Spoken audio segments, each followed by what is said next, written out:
A curse has befallen the region of Icewind Dale, in the form of an unrelenting winter that has slowly chipped away at those who live here for 2 long years. Most have lost the will to believe it will ever end, as hundreds of adventurers have flocked to this region in an attempt to end the curse and go down in history. None have succeeded. Those who do live to tell their tales are left frozen and mutilated by the horrors of the region. Join us as an unlikely group of adventurers come together to try and best these lands and put an end to the curse.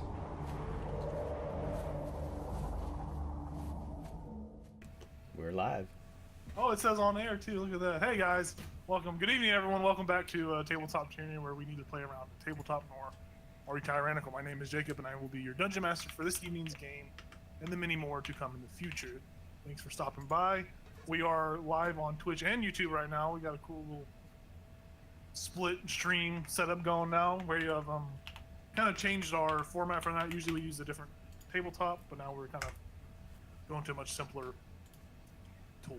But anyways, besides my rambling, our 5-6 players are here once again. It's been a long time, so you guys can feel free to introduce yourselves or like wave or do anything, literally, you know. Hi. Great, there we go. That's us. Yeah, we've been gone for a couple of weeks. We have had a long downtime. We're gonna be back this week, and then we're gonna take 1 more week off, and then we should be back for 3 more weeks. Horseshit.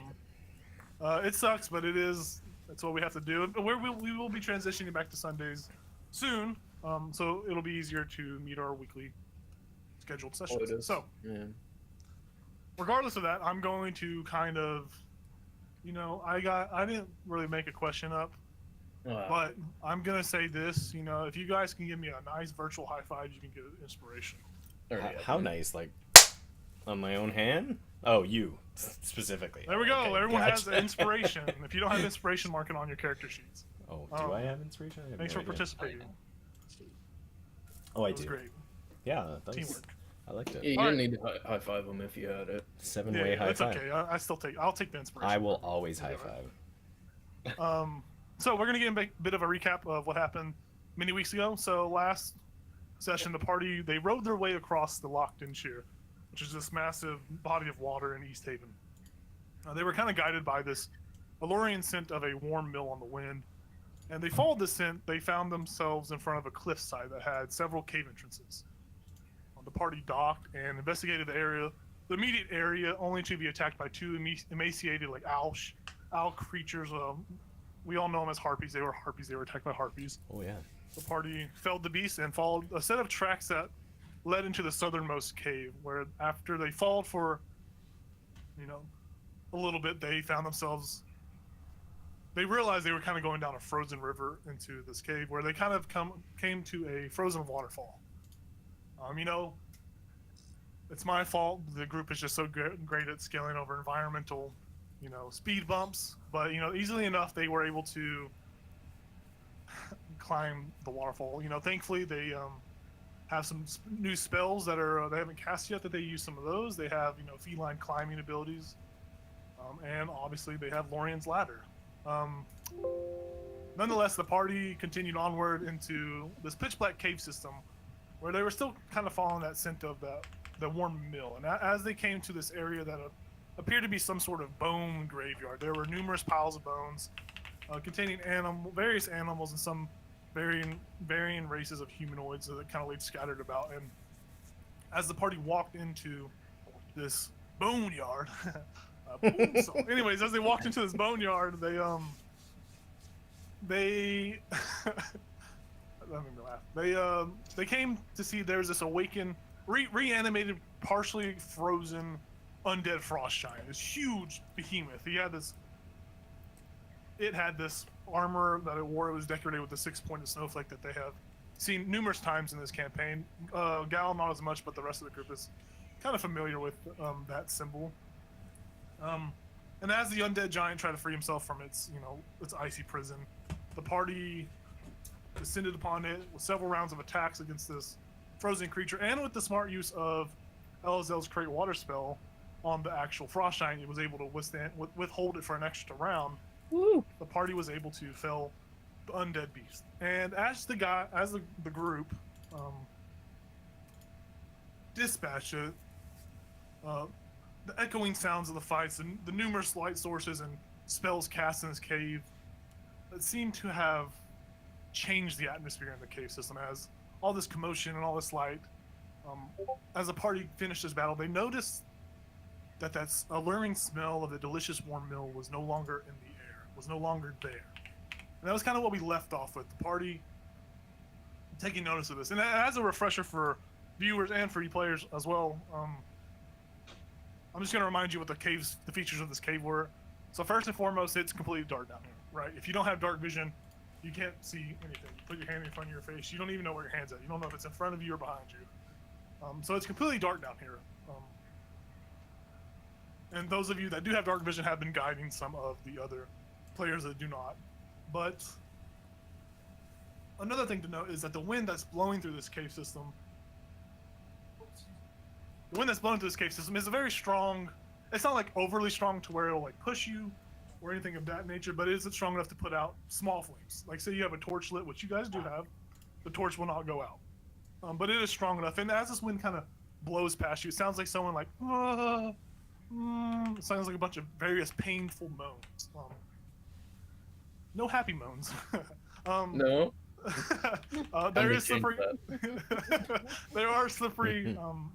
Slippery ice does cover every wall inside this cave and even the ceiling. But you guys have crampons, which Elzel brought to attention. I totally forgot about it, but you guys have crampons, so you don't have to worry about that at all. The ceilings in this entire cave system that you have been through, they're about 50 feet tall. So you have ample amount of room to walk around or all that. But those are the key features. It's the dark vision and pretty much the wind that's moaning in agony. We're gonna pick back up in that scene. I'm gonna just set the scene again. You just felt that big undead giant skeleton. Smeggle has a lit torch held high as he kind of holds onto Elzel's pant leg. Ichabod and Fiska are 50 feet up in the air. Ichabod, kind of with his spider climb still active, is hanging down from the roof, and Fiska's hanging onto his two scarves now because you said you cut some of the scarf off of that undead entity. Yeah, so these two scarves. But the rest of you guys are around this undead beast. You all take notice that smell has disappeared, and that's pretty much the scene you guys are in right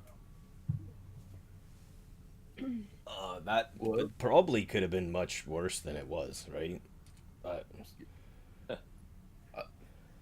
They might know we're here. The smell stuff. You're probably right. I'm gonna take a deep whiff and see if I can smell anything else now that the soup is gone. Yeah, for sure. Go ahead and roll that. The soup is gone. Perception 15. Do you have what do you smell? What are your features of your sniffing sense? Just like what undead fiend thing or something like that? What is that? Well, no, I just get enhanced. Smelling stuff. So it wouldn't it wouldn't tell me. Okay. It would just be like I'm better at smelling than normal. Yeah. What'd you get? You got a 15? Yeah.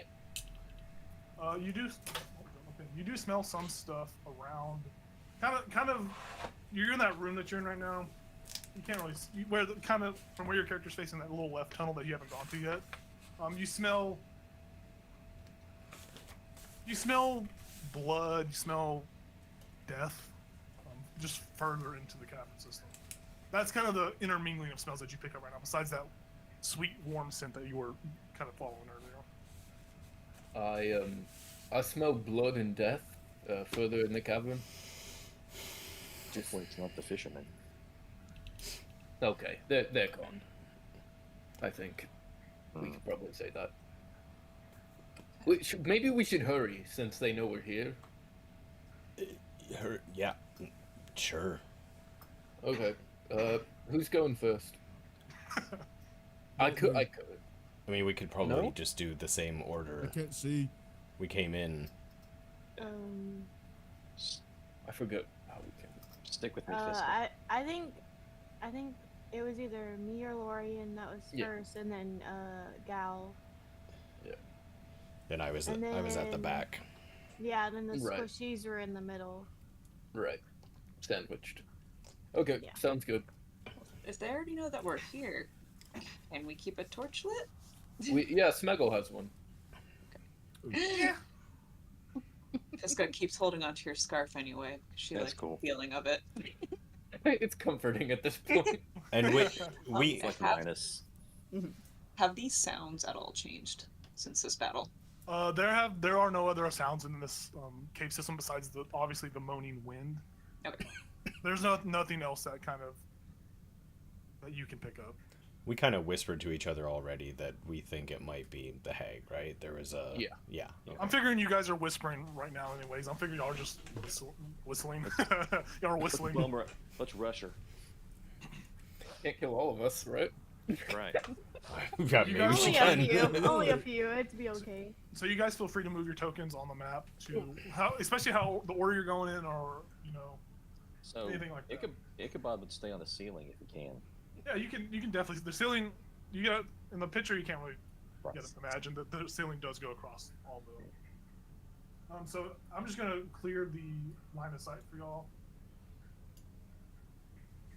Holy shit! So you see this pattern. That goes up about. I'm just gonna take it all the way to the wall because Ichabod's got super sight. Super sight. There's a path there, and this one you kind of see a little bit right there, but it kind of cuts off because you aren't really in the right mindset. But when you look ahead, you see that there is another. It's like an icy. It's not a waterfall, so to say, but it's just like an icy cliff. It's just a pure ice wall, 20 feet tall. It's very thick. Only 20 feet. Yeah, that one's only 20 feet tall. It's So 47 and a half feet tall. There is a pretty substantial ice wall straight ahead. I'm assuming that people aren't going to hang out on top of a giant ice wall at night to make sooths. Will it be more defensible than? I could be wrong. But it also peels off to the right, just right ahead of us. We can take the path of least resistance first, I guess. Yeah, I mean, let's get up there and see what we can see down there. Okay. So we'd probably move forward. Skitter across the ceiling. So your guys are going. You're just looking further into the bottom right portion. Yeah. Ooh. Yeah. So as you guys step there, you see that it kind of curves a little bit more, and then that's about all you can really see. Realistic vision point. Right. It, That around. little arrow thing that's kind of going up right there. Those are steps. Those are they're not icy steps or anything like that, but they're like hard cut, carved into the floor steps. okay. They're very rude and crude, but they don't impose any kind of movement. Like it's not rough terrain or anything. They're just very crude steps. So we got some stairs just ahead, and then a path that looks like it curves around again to the left this time. Does someone want to go and scout ahead, or should we just all rush down? I could scout ahead. All right. I will say, I want all you guys to re-roll all your stealth checks, just for this next portion of the Okay. crawl. So first rolls of the night. Ooh, Oh crap! terrible. Okay. Mine is terrible. Oh no. That's better than I thought. Sending you to peek around the corner. Fuck, they see me. Actually, you know what? I'm going to use my inspiration. Okay. Go for it. Hey, It can't be any worse. It wasn't. Still not perfect, but I got a 13 that time. Okay. So you have 13. It was a Yeah. 5. So what did everybody get? 23. Okay, I burned my inspiration already. I got 18. 11. Oh, that's good. 11. All right. You're good. Yeah, what'd you get? 10. Yeah, what'd you get? 17. Damn. So it looks like the low rollers were Ichabod, Fiska, and Jable. Okay. Ichabod, you I mean 13 isn't like compared to the group it's low, but those aren't bad rolls, right? Ichabod, you position your character. get up to. So as you're on the roof up there, and as you skitter across the roof, you see the entirety of this cave. You see that it is this huge area with a giant pot in the middle that is still bubbling. And as you get closer, you clearly see this pot, and the rest of you, as you hang back, especially when Ichabod goes up, you all hear this simple spattering of this bubbling cauldron. The fire that's glowing beneath the cauldron, it does cast like shadows on the wall that seem to like dance across the icy terrain. It gets this like kaleidoscope kind of vibe. It's kind of like a disco ball in a sense. The cauldron itself that you see it's beautiful. It's about 4 foot wide, and embossed on its bulging sides are the images of satyrs and nymphs that are gleefully smiling and dancing and sipping from ladles. And right beside the cauldron is a large slab stone. You can't see it on the map, but there's this large slab stone, and it's littered with rusty hatchets and flaying knives. They're all broken, they're all chipped, they are well coated in old blood. On top of that stone slab, cut into varying portions, are the corpses of 4 flayed humanoid corpses. Oh no. Their skins have been peeled from them, and their skins have been sewn together and fashioned to a very crude-looking blanket that rests on an ebony rocking chair in the back corner of the room. And the rocking chair itself, it's rocking without anyone inside of it. It's just casually going to and fro. On the ground, at the base of this slab of corpses, is another body. Its back is against the slab, and its head is hanging limp. They are naked. Their skin is bruised and blackened, and there are several scratch marks across their side, its body. You can't really determine what sex this naked body is, even though they're naked. They're very much, it's very much discreet in that sense. But their hair covers a majority of not only their face but also their upper torso. You don't really know if they are breathing, as their body appears to sit motionless. But what you do notice is that the scratches on the side of this naked body, are fresh, and they're slowly dripping blood. And you see that there's a small pool of blood that's beginning to form on the ground at their feet. That's kind of what you see as you walk into this you skitter into this room. So he will turn around and go back Okay. and relay everything that he saw and try to emphasize just how unpleasant it is. So, it looks like an innocent perhaps, but just to remind everyone, the witch, or whatever, the hag, can change their shape. So let's just keep that in mind. Yeah. Wait, there's a hag? Sorry. Yes, Gal. The magic, old magic lady, not an old lady. That's Evil. the assumption anyway, is that's what we're dealing with here. So, we find an old lady, we kill her. Probably. Yeah, let's say yeah. This particular one, not just any old lady. Oh, okay. You tell me which one to kill, and I'll go for that. Yep. So we just all go in, you think? I don't think we rush in, particularly after the naked body, but Maybe Well, the Kinda person is half still circle around it. Right. Yeah. Okay. Let's go in. The person's bleeding, right? So maybe Yeah. we shouldn't dawdle. right. In case it's not in case it actually is a person. Right. Cor- it- correct. Yes. yeah. Okay.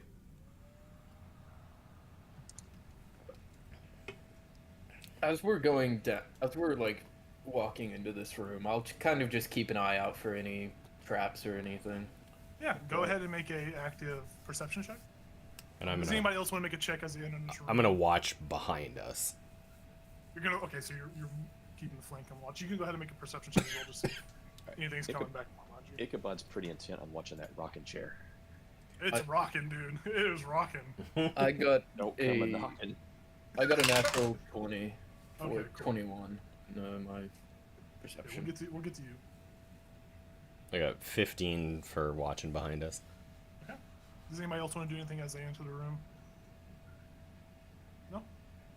Smeggle still has that torch, so you know you guys are all, you know, the vicinity of you guys are actively lit up.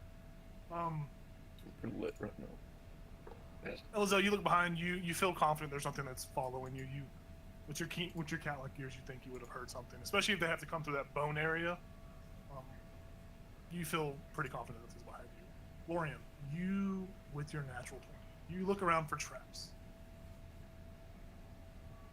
You scan the room. You see the rocking chair. That's weird. You see the flayed corpses with the weird skinned blanket on the rocking chair. You see that the cavern is mostly empty.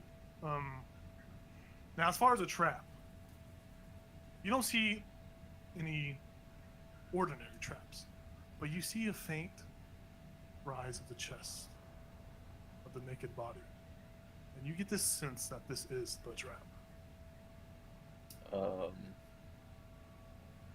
I'll relay that to my compatriots. I think the person there is a trap. You want me to shoot it? That's Smeggle. I'll speak in Goblin. Smeggle, do you have a rock? Smeggle's like, he reaches in his backside and unkeisters his rock. Yeah, boss, I got one right here. Any of you guys good at throwing a rock? Just so. Meagle's great at it. Okay, Smeggle, you want to throw the rock? Throw the rock at that person, Smeggle. It's just one. Don't hit the head. You can feel free to roll the dice for Smeggle, Tyler. Yeah. It's just plus dex. Does he add his proficiency? Does he have a No, he's not good at that. Just roll his Proficient dex. in rock throwing. Yeah. No. He was a hell of a shot put thrower in school. He got a 15. Okay, yeah. Okay, so Smeggle grabs this unkeistered rock. He lets it fly, and it flies. Surprisingly, with pretty decent accuracy, as it hits the head of the naked body, and the naked body kind of just like its head falls lower, and then the room grows quiet. The moaning quits. The cauldron, the fire beneath the cauldron, kind of simmered, like the shade, the intensity of the fire, kind of flares down. And then in unison, as the flames begin to rise back up the pot with them, much enthusiastic will, the whole entire room just lights in a blue, dull light as a small little orb of light puffs into existence on the far corner of the room. And as that light goes off, that naked body rises its head up and looks at you, and you see this disgusting, its eyes, this thing's eyes are just fish-like. They are disgusting. And the naked body itself begins to rise and form and shift a little bit as it's looking at all of you. And it's got this just sick grayish purple coloring of the skin. You think about what you thought were bruises earlier, you realize that that's this thing's skin. Those weren't bruises. This is this thing's purplish gray gross skin. And these large eyes are much like fish eyes. They are independent of one another, and they look around kind of like a chameleon's eyes, and they blink independently of one another as they are taking in the scope of this room. And you notice that its hair is this rotted seaweed consistency as it looks up at you. More ingredients for my cauldron, I see. Tasty, tasty meat. Ma Chiselbone welcomes you into her home. And as she looks like she's gonna do something, you guys feel that combat has started as you threw this rock at her. You could probably assume she was obviously hoping for you to get closer to her. But you guys can roll initiative as this sea hag pretty much has. You guys fucking threw a rock at her. We'd actually heard of Maud before. We'd heard You of guys Maud have heard of before. Maud before. Yeah. And she Yeah. doesn't sound the same as the other hag either. I immediately was like, that's not the same hag. Mm. Okay, All right. we sniffed that one out. I will just call for your initiatives whenever. So, Eliza, what'd you get? 22. What I do? Fiska, what'd you get? Sorry. 5. 5. All right. Gal? 9. 9. All right. Ichabod?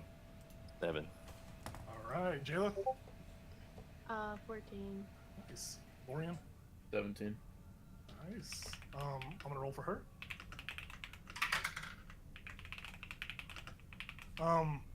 Okay. What's your dexterity, Lorian? Plus 2.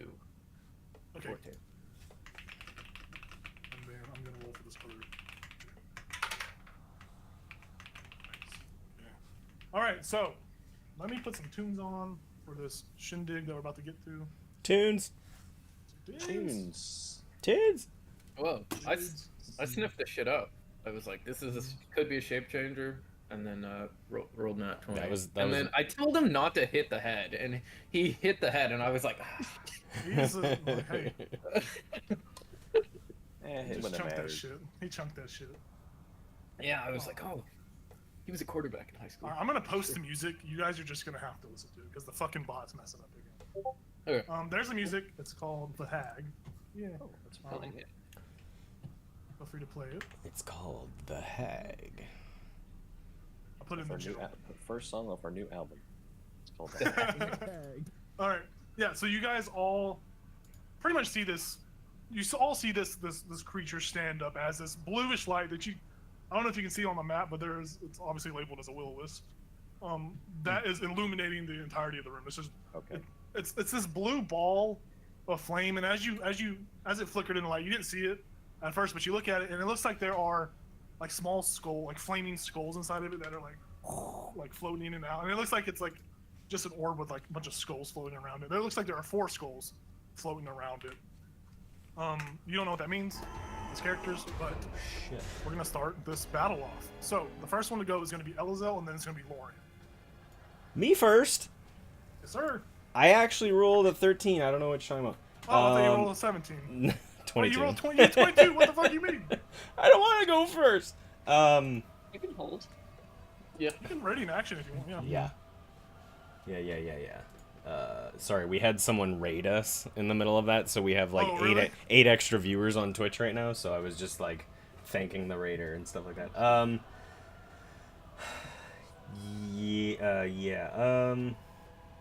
do I have for spell slots here?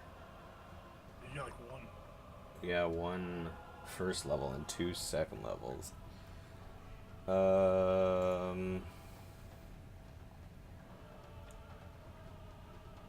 So by holding an action, all I get is an action, right? Yeah, so when you hold an action, that's your action is ready to action, and it basically takes up your reaction. So it's considered like a reaction in a sense.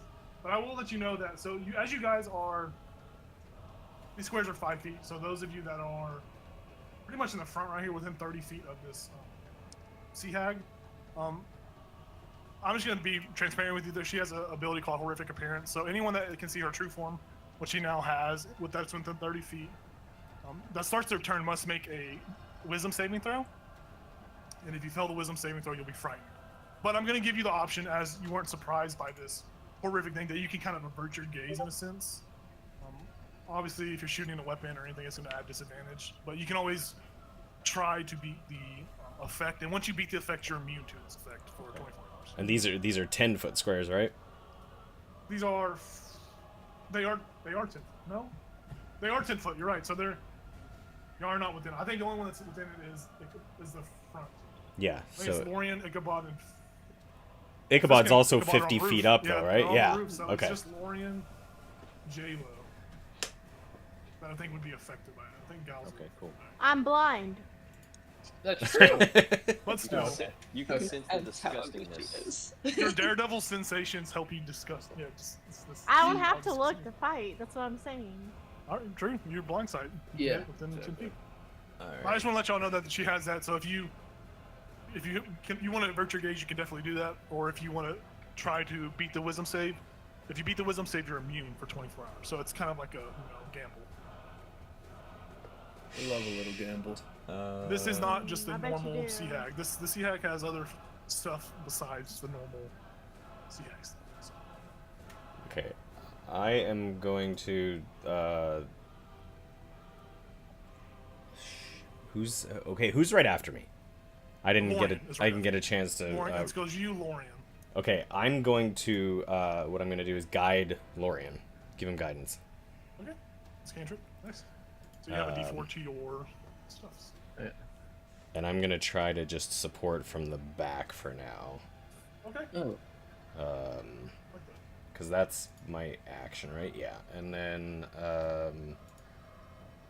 my bonus actions are nothing right now. So yeah. I honestly think that's all I'm going to do. I'm going to stay put and use that. Okay. Yeah. Awesome. That's a good use. So, Lauren, you have a guidance. You can add a D4 to your spell abilities, right? Your spell checks? Or ability checks? Dear God. Yeah. Your ability checks. Yeah, awesome. So, Lauren, it's your turn. Okay. So, I'd want to walk up, and then once I get next to Maud, I'd want to look at them. Does that make sense? Yeah, you want to approach and then look at her whenever you get close to her? Can I get on the side here? Yeah, you can. Yeah, you're free to move. Yeah. So yeah, if you're actively looking at her, Oh, there's a ruler. it's not really accurate. The ruler kind of sucks, guys. I'll be honest with you. Oh, okay. But yeah, so I get what you're saying. You wanted to avert your gaze so you don't have to face the horrific appearance. So yeah, you're fine. And well, now I want to look at her because I don't want Yeah. to take the disadvantage on hitting. Okay. And now I rolled a Wisdom save. wisdom save. Yes, sir. You're so wise. Fuck. You have your D4. Yeah, it'd be a good time to use your D4. Okay. Same fuck, yeah. 12. Yeah, you look up at this disgusting creature and it's just bulging eyes are just like, and you see that it's like slimy. It's just disgusting looking. It's little seaweed hair. You're not afraid of it though. You feel as if you passed that check, so you fuck. are Nice. immune. Holy shit. I didn't think that was gonna work. Okay. Then I'm gonna whack it. And she's like, you wouldn't hit a girl, would you? As you bring your sword towards it, or your war pick. I'm I on. did a hag. Whack it. And then, yeah. I'll give it a whack. Natural 20. Woo! Heck yeah. That hits, And that definitely hits. Because it hasn't gone first, I get an Get extra your surprise attack. Sure 2d6. do. Oh shit. Okay, dear. Oh. Okay. I love when a plan comes together. I'm just gonna double what I get instead of rolling Yeah, for sure. like a million. Okay. 8, 12. I honestly have. Can somebody watch the stream and tell me how loud the music is on the stream? Yeah, it's really loud. Is it? From where I'm playing it? Oh no, on the stream. Sorry. On the actual stream, yeah. No. I did 30 points of piercing damage. 30 points of piercing damage. Holy shit. Yeah, she like you deal a heavy blow to her. She's like, ah! I'll like hit the side of her. Yeah, And it catches her. A smile will kind of just grow on his face. You hit her to the side, and it kind of like pushes her a little bit toward, narratively, like pushes her to the cauldron that's bubbling, and she like, Ethel warned me about you. You're about to be food. What'd she say, by the way? She does not answer that question. She is a little pissed. Is there anything else you want to do on your turn? Just like flirt a little. No. I think I'm good. Yeah, fun. Okay.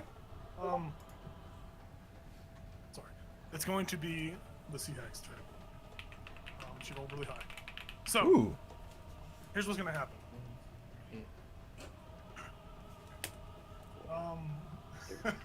She sees the torch-bearing Son goblin. of a She sees the bitch. source of light.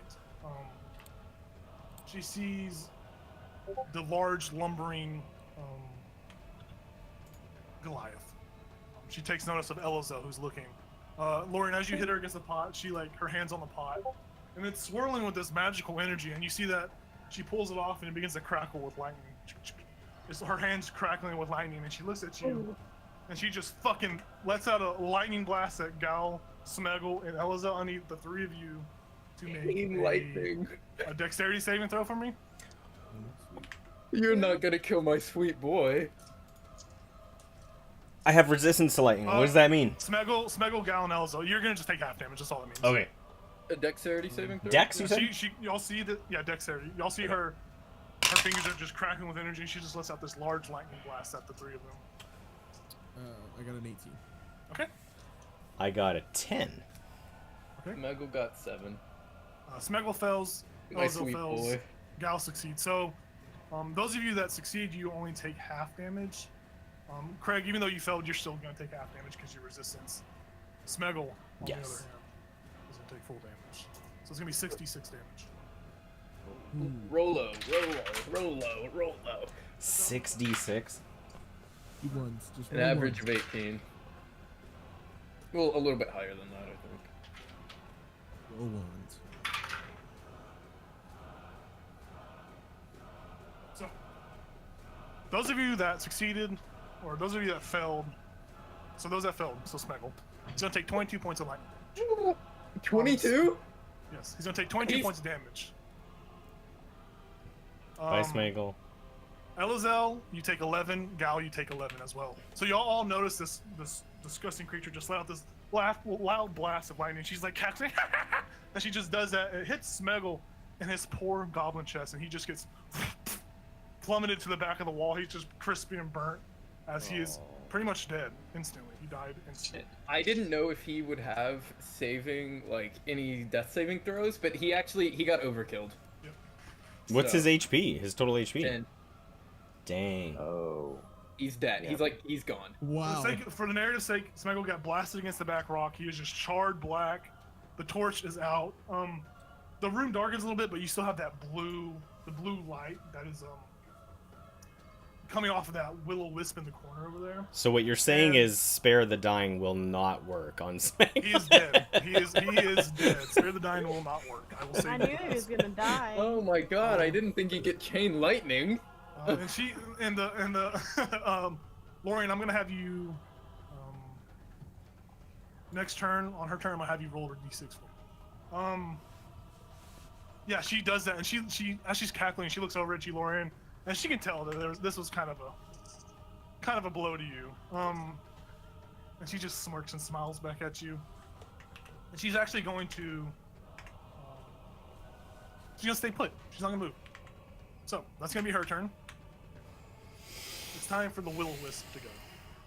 It's this guy's turn. Frederick, I'm going to call him. Oh. Frederick, I like that. Not William? Bars. No, not Willow? William. He is Willow? Frederick. Willow's good. Willow's good.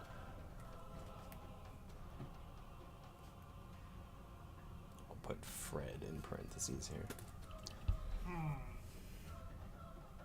It's going to fly over to Lorian, this ball of fire. So as it moves, the light and you see kind of like the shadows and them get tossed around a little bit. But it like flies behind, and it's hovering about 5 feet above you, Lorian. And you just hear this cacophony of like, just a bunch of like ethereal voices coming from it, and it's going to use its shock attack. Does it speak like a language that's in the book? That's a good question. No, it doesn't speak any kind of... The language it knew in its life. It knew Common in its previous lives. There's 4 skulls that are kind of like floating around in it. Okay. And they are whispering, but it doesn't sound like the voice of whoever died or whatever. It's just like very whispery. Okay, like, so it's not an actual language. No, it sounds like Common, but it's not speaking in like actual phrase. It's just like... Gotcha. It seems Yeah, your cat. it's calling a cat. No, I'm like, no. So it's gonna cast shock on you, Lorian. It's a melee spell attack. I don't think it's 7 hits. So I say no. it tries to like hit you with its wispy powers, and you just evade it. So that's its turn. Jayla, it's your turn. Gal, you're on deck. Okay. Now you are starting within 30 feet, so you can choose to misdirect your gaze to not have to do the horrific appearance. Or actually, no, you are starting within, so you can choose to make the save, or you can take your attacks and all that at disadvantage. Fuck it. I'm gonna do it. Fuck it. Okay. Only have to beat a 12 apparently. Well, I rolled an 11, which brings me to a 12. Yeah, you aren't. You don't feel the negative effects. You feel bolstered by your other companion that is in there, and you kind of feel that Smeggle's life is gone, so that kind of pushes you to want to go do some extra stuff too. Did Jayla even care about Smuggle? No. I said he was gonna die. I told you. Then I'll just make my way over here. Making my way. Dun, dun. In the world today. Thanks, Evan. And then I'm going to Wouldn't Try you and like to hit. get away? try to hit this hag with my scimitar. Sometimes Sure, go for you wanna go where everybody knows your name. Bum bum bum. Oh, I knocked it Trademark. You over. can't do that on it. Hey, You can re-roll if you fucked it up. On this one. Okay. they'll just flag me and I Here, won't be I'll able just to use a bigger post dice. I'll use a bigger dice. You had to edit out a section because Craig was singing. Does a 15? 15 does hit. Yes, it does. Yes. Okay. I'm gonna use a goading attack. Okay. Oh, They interesting. have to make a wisdom saving throw. She has to make a wisdom saving throw? Okay. Mhm. A 13. That fails. So she has disadvantage on attack rolls against everyone except me. Okay. Which is kind of scary, but it's okay. Until the end of your next turn, or until the start of your turn. It's end of my next turn. Okay. And then, That makes sense. I don't even know why I asked. That makes more sense. And then, That would be really crap if it didn't work like that. End of your turn. Start of the next.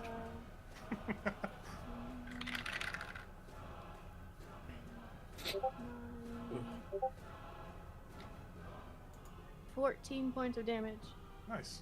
Yeah, you clip her, and yeah, she feels it, and she looks at you, and she just, you smell delicious. Ew. Ew. And then, because I'm so repulsed by that, I'm gonna hit her again. Okay. Which that is a 17. Yeah, that hits. This is you're using a bonus action to attack her again. Mm-hmm. So I only get. Okay, it's 1 point of damage. Yeah, she you hit her. With, ah! Just kidding. You gotta playful. It makes me want to kill her even more. What's the lowest roll that's hit so far? That 17 just now? No, I I rolled, rolled a 15. 19. A 15 hit. 15 hit? 15 Okay. so far.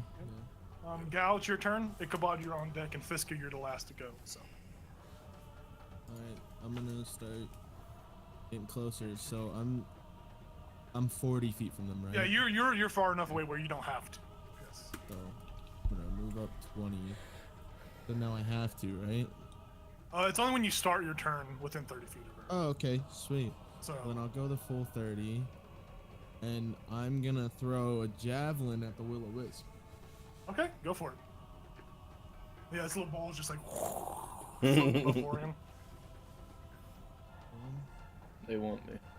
That is 18 to hit. 18 misses. As you throw this javelin, it just like dodges to the side and goes to the back wall. Oh. You feel that this guy, even though this little thing is very bright, it's so small that it's just naturally just so hard to hit. Well, it's worth a shot. And then after that, I'll use my bonus action to move. All right, hell yeah, you go into a freaking rage. I like it. Yeah, you rage. And Ichabod, it's your turn. Ichabod is going to climb to the other side of the cauldron, which is not quite 30 feet. Just to get away from his buddies. Yeah. And he is going to, from the ceiling, cast Eldritch Blast at the hag. Oh yeah, dude. Go for it. Eldritch Blast. 22. That definitely hits. So D10.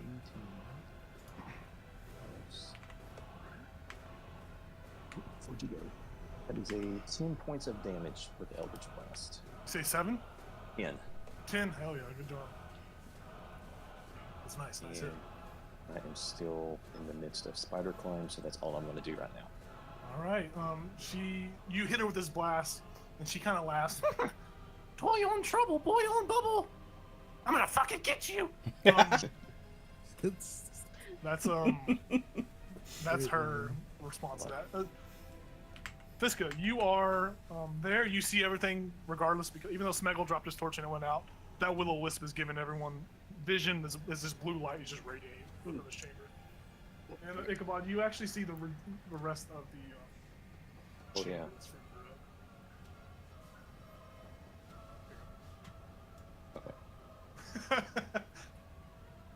Oh crap, guys! It's 5 more hags! More ice.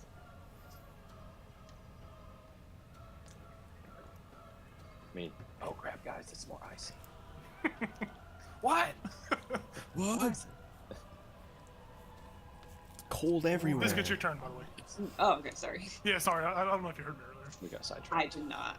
You're just waiting patiently. Yeah, I was. I was just like, I'm not sure what's happening. Okay, I'm gonna fly over here, and Lorian is probably going to get hit by this, but that's alright. It'll be alright. yeah, it'll be alright.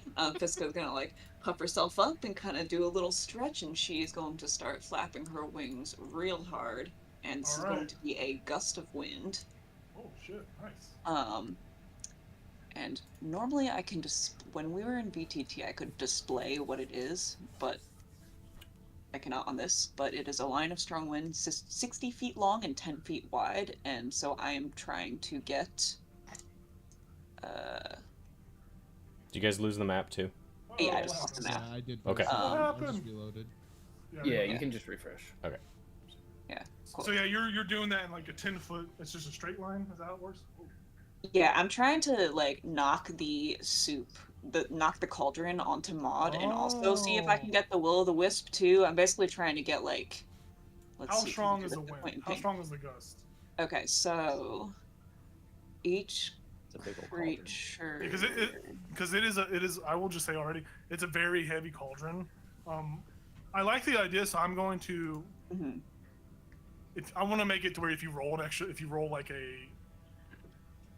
I'll let you roll your highest stat block item and add that to a d20. But if you beat like a DC 15, because that cauldron is it's this thick metal, heavy. It's huge. Yeah, it's full of liquid. So if you're gonna do that, I will allow you to roll another.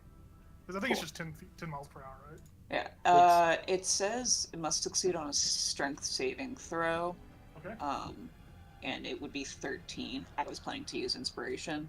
To try and make it work.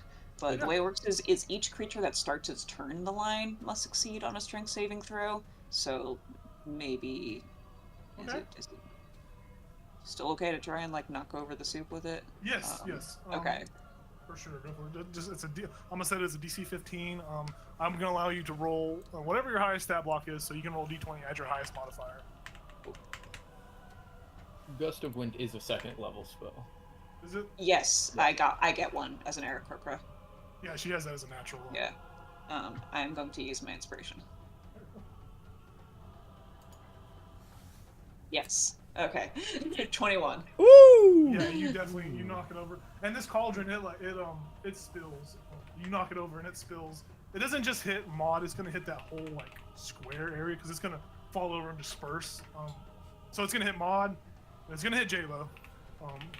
But the way the air is working is you're blowing like straight. Oh god, it broke me again. Try to drill. So it's just, oh my gosh. It's almost like it's in beta.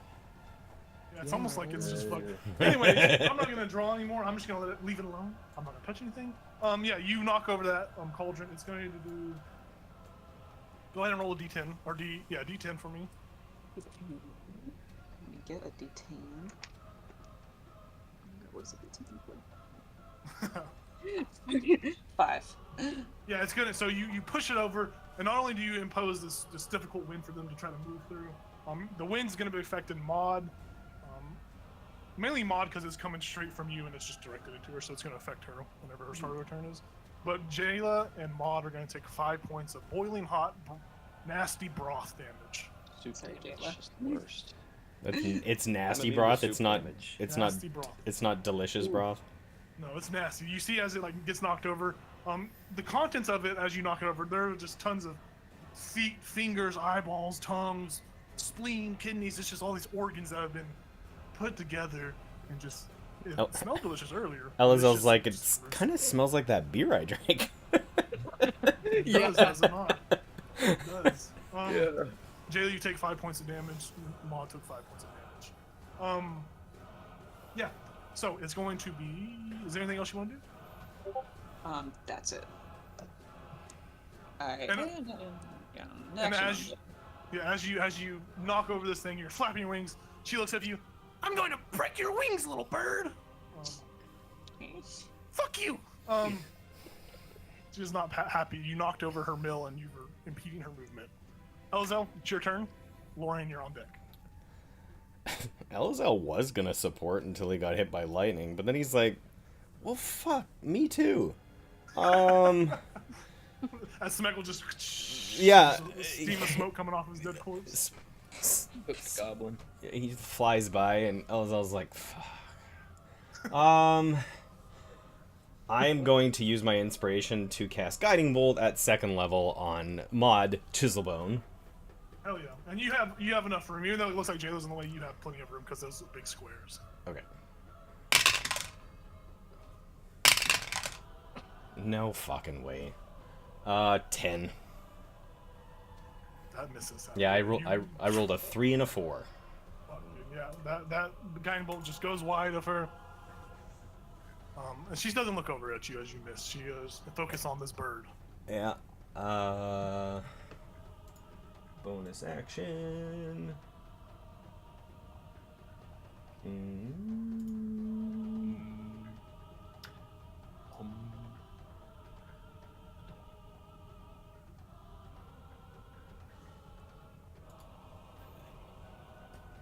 Yeah, I don't think I would do anything different because Lorian still has. Can he keep using guidance?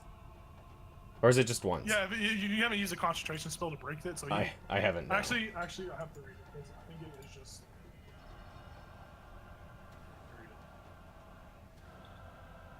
Oh yeah, the spell then ends. Okay, and I have to touch to use it again. So, oh, and it would be an action anyway. It doesn't matter. Yeah. I think I would just hang my head in shame, and that's my turn.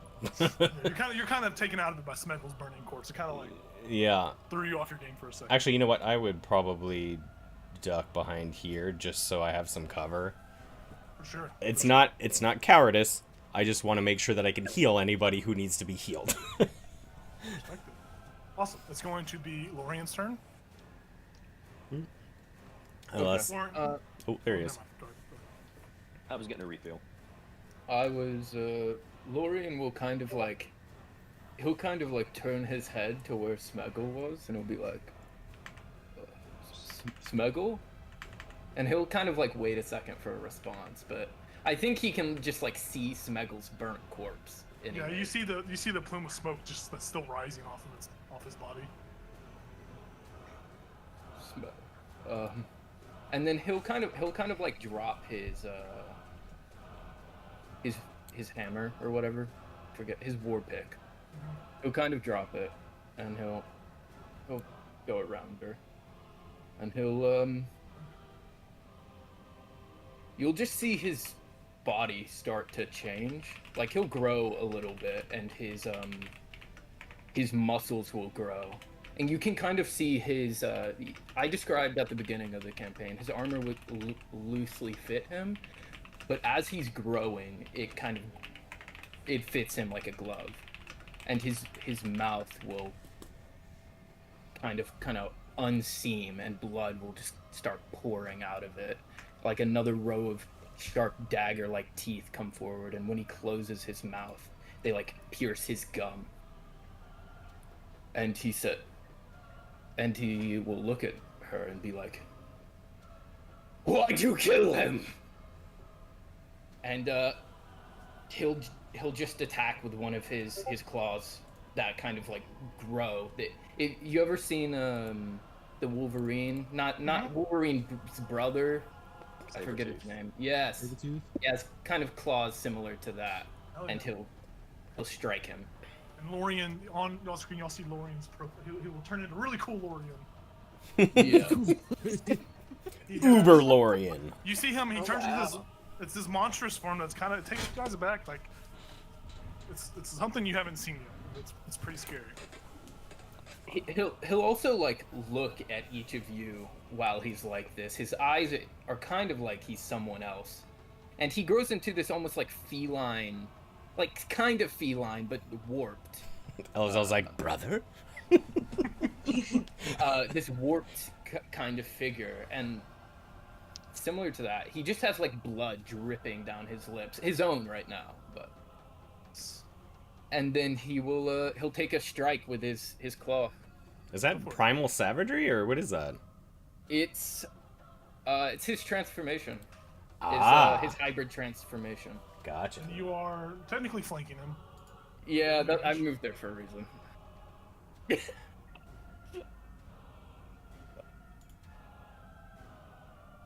Oof, I'm not missing this one. Okay, I got a 21. That hits, yes. And then, okay.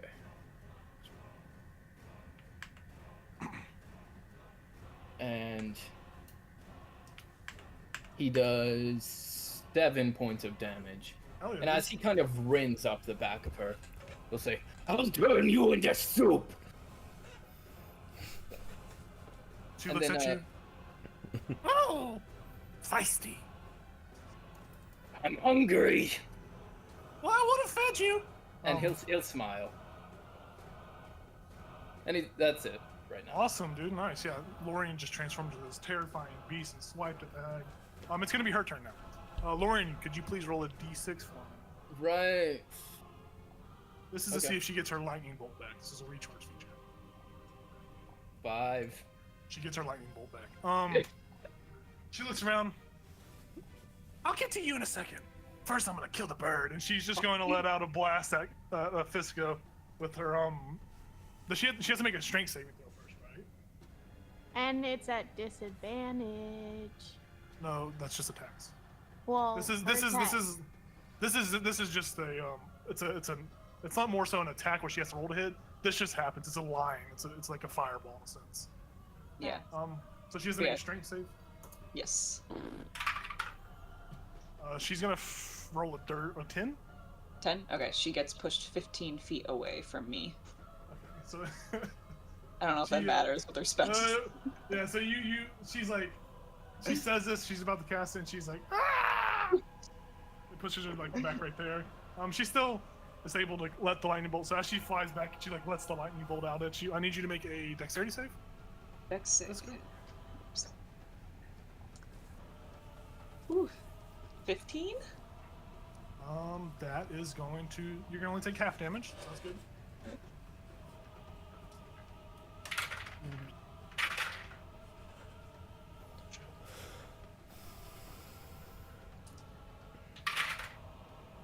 Oh, yeah, I fucked that up. I'm supposed to roll 2 more. Let's do 4 more.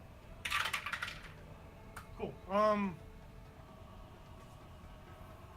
gonna take 13 points of lightning damage. Ooh. It was 25, so I think 13's half, right? Yeah. That would have killed me. So is she doing an attack take- roll for this you'll- spell? You'll take 12. No, this is just like a. This is like a feature. It's like it's an action. It's just a spell that happens. It's like a. Oh, it's an It's ability. not like an. Yeah, it's an ability. It's So a spell-like ability. It doesn't say that it's not a spell. It's not listed as a spell, but it is an ability. Yes. It is a spell. Yes. That is an ability, but it's not technically a spell. Like a spell. Right. Okay. I know how horseshit that sounds, but. Yeah, that's what she's gonna do that. So you only take 12 points of damage. I did the math wrong. I rounded up instead of down. So you take 12 points of damage. She looks around at everything. Fuck. She thought she was gonna get you with that. She is going to actively. She's gonna move. She's no longer around the goobers. She's gonna move 30 feet. How far is she from them? She's 10 feet away, so you can still reach up. With your long arms. But she's gonna move. She's gonna take that. You go ahead and make an attack. Okay. Not So she's going to. It takes you by surprise because she like moves past you. But she's gonna move 10, 20, 30 feet. That's her full movement. That's gonna be the end of her turn. Now it's the Will-O-Wisp turn. This Will-O-Wisp is going to.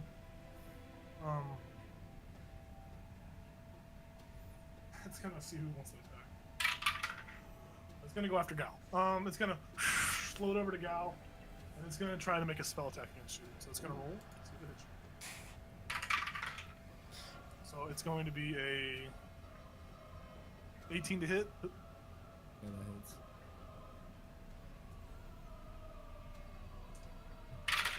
Wait, Take. that's at disadvantage. This is the Will-O-Wisp going. Yeah.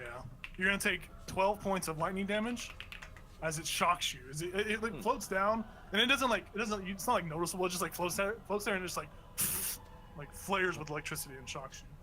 I'm gonna use my Sylvan Darts All right, hell yeah, dude, go for it. as my reaction. Perfect. So it was only 12. It was 12 damage, and then it's reduced in half, right? Or how does it work? It's whatever he It's a rolls. it's a D12. Oh, sweet, yeah, go for it. So, I'm gonna use my. I can use my inspiration for that, right? Or I don't think. No, I don't think that. it's fine. It's That's fine. weird. I don't know. I'm gonna say no just because it's a feature. Totally fine. Totally fine. 3. It's reduced by 3. Hey, it's better than nothing, right? So yeah. hell yeah, dude. Roll the Awesome. one. That's actually it's gonna stay there. Yeah, it's gonna stay there. Jayla, it's your turn. Gal, you're on deck.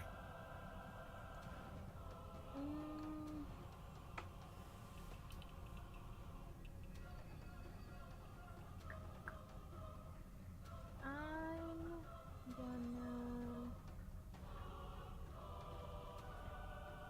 I guess, follow her. And that's, I'm over here. What is that? That's 20 feet of movement. And I'll get in front of her. Yeah. And then I will hit her with my scimitar. Okay.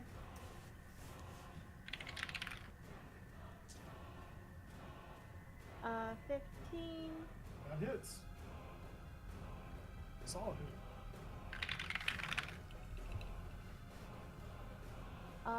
11 points of damage. Hell yeah. That's a good damage roll. I rolled a 6, so. Yeah, you hit her and she lets out. I'm gonna save your eyes for last. Oh. So you can watch me devour you whole. I'm blind, bitch. And then I'll take another hit. She's like she kind of like puts her head down. She does kind of. She just shakes her head. How was I supposed to know that? I will save your ears for last. I'm not trying to be ableist. Fuck. Damn it. Dirty 20. Yeah, it hits.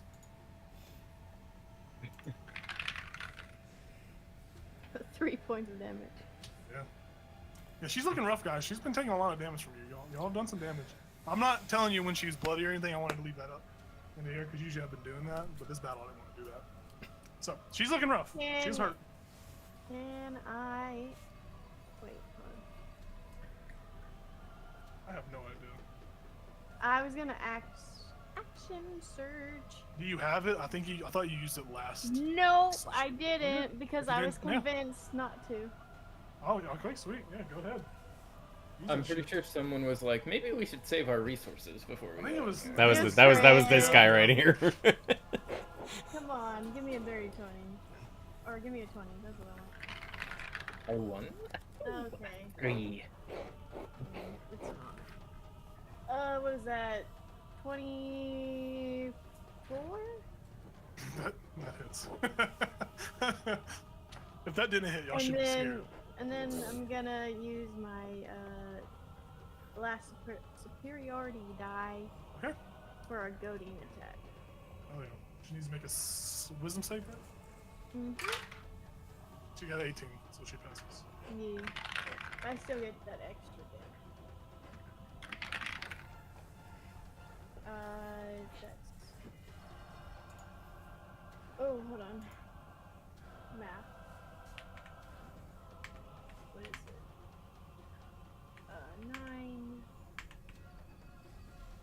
9... 14 points. Yeah, you did a heavy attack on her, and as you come down with this, she's looking real hurt. But you come down with this attack, and she's like, she puts her hands. You all see her put her hands up. Wait! Stop! You have beaten me. I admit it. My pride does not outweigh my life. If you will take the chance, listen to me while I dance. No, just don't do that. What I have to say. I have stuff that I can persuade you not to kill me. If stop! That's what she says. That's what she gets out. She says that to like everyone hears it, especially in this cabin system. It seems like she is she seems to be pleading for her life. Anyways, we go to next turn. We go to Gal. Gal, it's your turn. Ichabod, you're on deck. I'm just gonna move to the other side of this wisp, but stay in its range. Okay. And I'm gonna swing at the wisp because it's pissing me off. All right, go for it. I know it's a smaller target, but it's pissing me off. It's just like it's like bobbing up and down like a bobber. I'm gonna use my inspiration. All right. Same thing. Great. So it would be with my great axe, so that's 13. Yeah, that misses. Assuming it's a miss. All right, and then I'm gonna frenzy. Okay. I can do that while in rage. Sir. And I'm going to throw a javelin at the hag. Awesome. Go for it. What's the range on a javelin? Like 120? It's 30 to 120. Okay. So he's still within range. Yeah.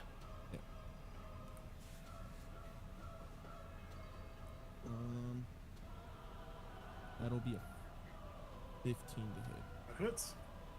Sweet. Finally. As I'm throwing the javelin, I'm just yelling, "Stop hitting us!"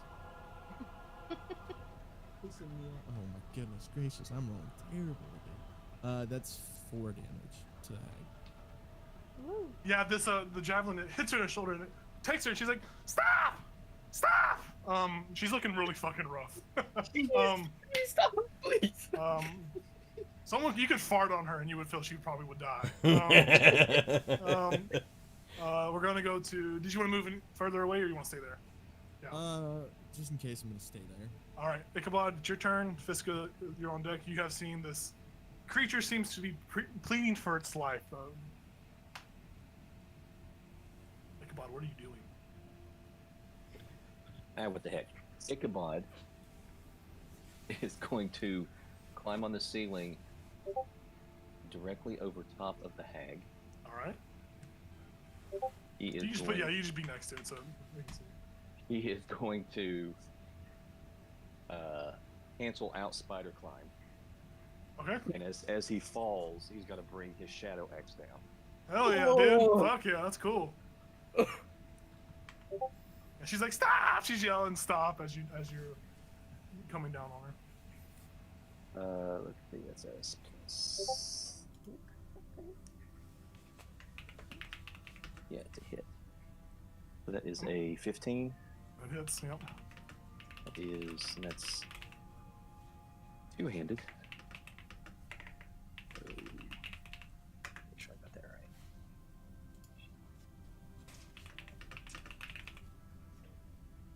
Yeah, I do too. 8. Yep. So here's what's gonna happen. As you fall from the roof, I'm gonna roll you. You take 5d6 damage from fall. Shoot. Oh well, it'll be worth it.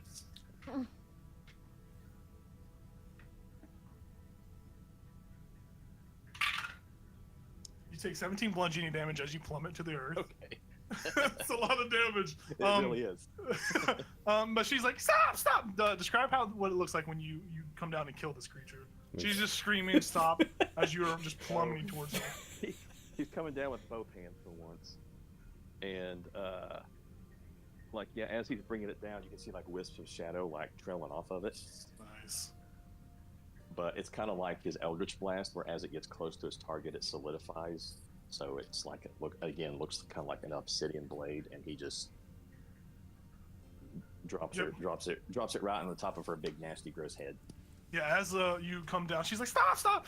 Y'all all hear this as bone breaks off this axe, and this creature just falls limp to her knees and just dies right as Ichabod just comes down like a superhero. You have killed the pleading sea hag. You still have this other. Oh right. This other guy, this little ball of light doesn't seem to vanish as this hag dies. You see that you feel as if this is a separate creature and not some sort of magical. If you're not familiar with will-o-wisps, it's not like a magical summoning. I forgot that I am in control of the music. I'm like, oh, the music changed. We're out of battle. No. I just did not restart it. Did you want to move? Well, how much? Actually, that's your turn. Yeah, fuck it. Yeah. Fiska, it's your turn. Fiska, your turn. Elzo, you're on deck. Yeah. That was a lot of damage, dude. 17 points. I was like, oh, that knocked me out. Oh well, it was cool. Fiska is gonna hold, and if she sees anybody else attack the will-o-wisp, then she will too. But she's not going to be the first to attack it. Yeah, for sure. So you're holding an arrow, or yeah.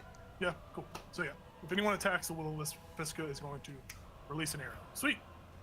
It's going to be Elzel's turn. Lauren, you're on deck. Do I know anything about will-o-wisps? Because I will say, as part of the clergy, I don't know, because they're undead, right? They are undead. Yeah. It is. Let me read its little details page real quick. I will say, just roll a religion check. It's not gonna be high DC. I'm gonna set the DC at literally 5. It's gonna be really easy DC. We'll see. With my rolls, 17. Okay, yeah, you know what will-o-wisps are. They are souls that have perished. Usually it's evil souls. This one isn't your typical will-o-wisp. This one seems like it's the souls of those that probably have perished recently in this cave. You probably put two and two together, and that these are probably the souls of the 4 flayed humanoids on the table. But it is corrupted and tainted by whatever occurred here, so that it has taken over this sense of evil.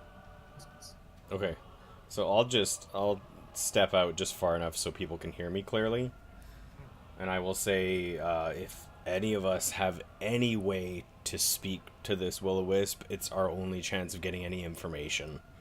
Chances are it's the souls of the dead in this cave.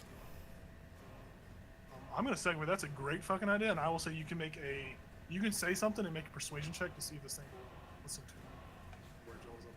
That's a great idea. 16? It seems to the light that it's emitting seems to calm a little. It's still very much agitated by this hulking form. but you see as if your words, like this, just what you proclaim, like someone can talk to it. It seems to have calmed it down a little bit to where someone could probably ask a question right now.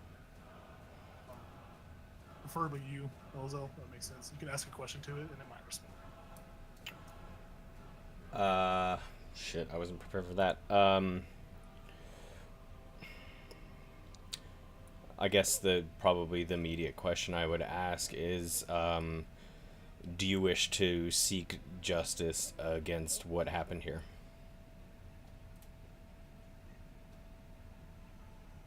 Yeah, you hear four echoing voices of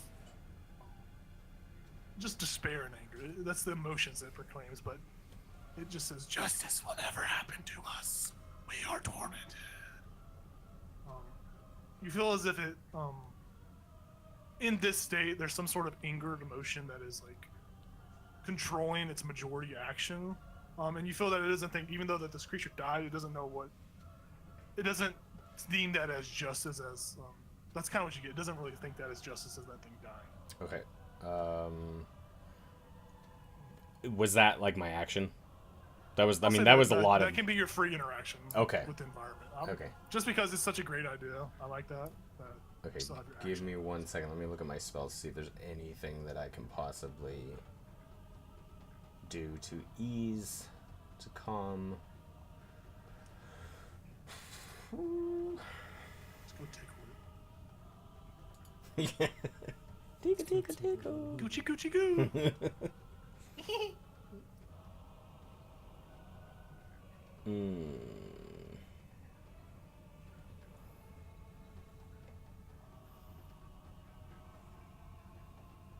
I don't.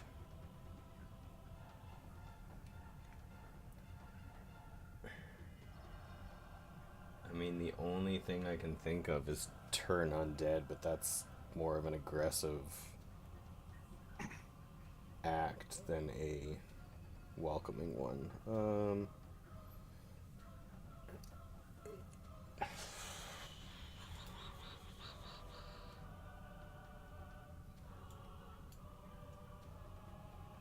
Yeah, I mean, I'll just. I don't think I have anything, so I will just, as my action, just call out. That obviously didn't work. If anybody has anything else, I think. All right, cool. We'll go to Lorian then. So we can't ask them any questions. They're not in the question answering mood. You know, I will just say for the ease of this, I will say it's not hostile. So initiative order is going to stand, but it's not directly a combat sequence right now. Okay. It's calm in a sense that where it still can be agitated with the wrong question or wrong action. But right now, you guys can feel free to ask it questions and move about the environment. Okay. That's a really good idea. That's a great idea, Elzo. Take an inspiration, Craig. That's great. I like Hey, that. thanks. Hey. Thanks. Okay. While they talk to it, I'm gonna loot the hag's body. Of course you are. I'm walking up to the mod. Yes. His body, and I'm gonna like carve an incision, and then both of my hands are gonna open the incision in their body, and I'm gonna start shoveling their guts into my mouth and eating them. Holy shit. Holy shit. And I'll say, I told you I was gonna eat you. Yeah, you guys, I'll E. coli.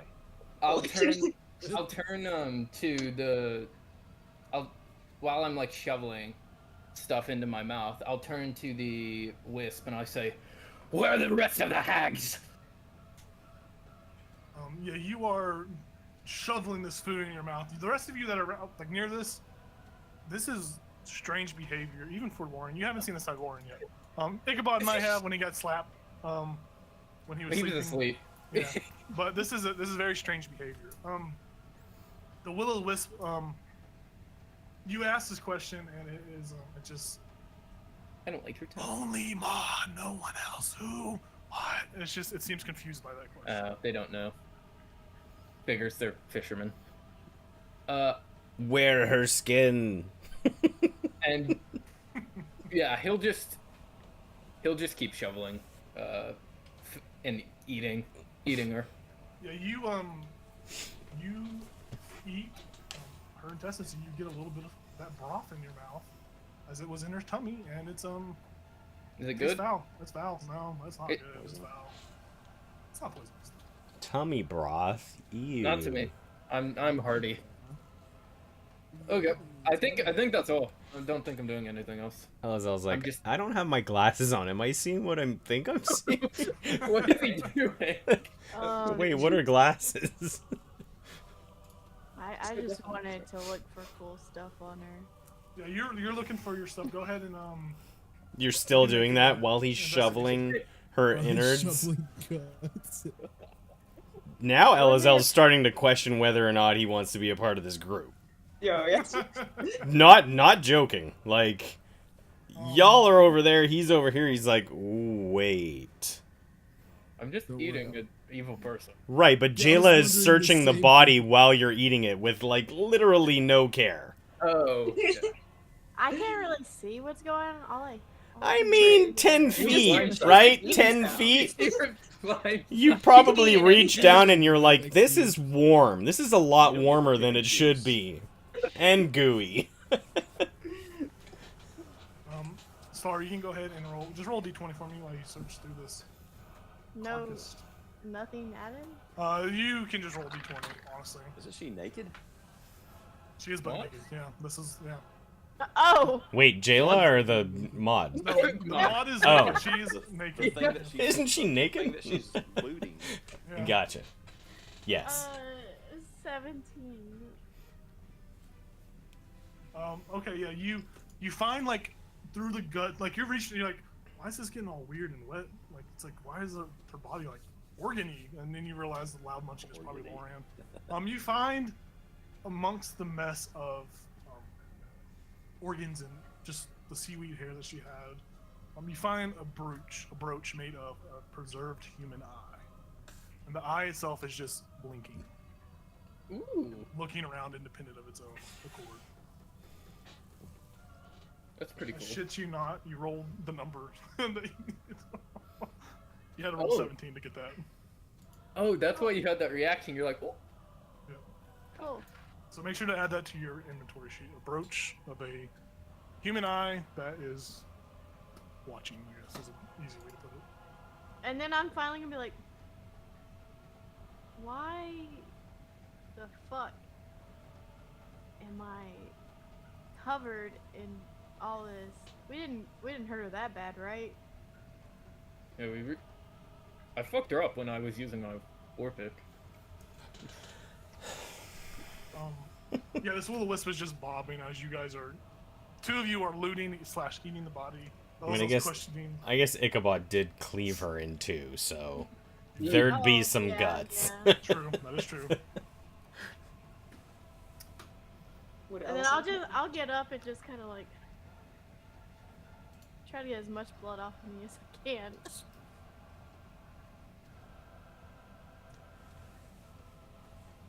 Are we still in turn order? You are out of turn order right now. This thing is not hostile currently. Sorry, I said that earlier. It's not really hostile right now, but it's kind of like it's calm, but it can be agitated. I thought we were still in turn order while it was not I'm just gonna hostile. keep y'all's turn order in case battle breaks back. Gotcha. That's what I was trying to Ichabod can manage to get up and shake the cobwebs loose. He's gonna go check out that rocking chair. say. Oh yeah, you can go check it out. Nobody's gonna ask the will-o'-the-wisp questions. After Oh, Elazel's like, can we please ask this thing questions? Yeah, We're would just Elzal looting have- bodies and checking chairs. Would Elzal have told us that, like, the skulls are all probably, like, the souls of the people who died in here? I did say that, yes. Okay, you did say that? Yeah. Okay, When they didn't want to talk about it. got it. Fisco will ask, do you know how we can set you free to these skulls?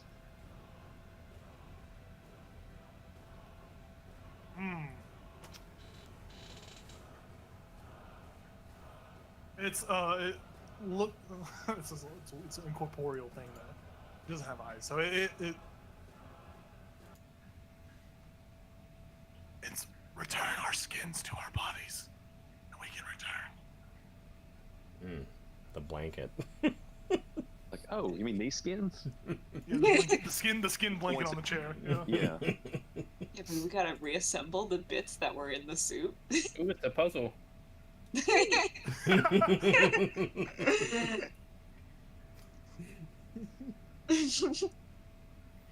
Fisker just kind of like looks over at the pile of skins and the spilled body parts. Ichabod will take the blanket and just kind of like drop it on the blade bodies. Yeah, and it's heavy.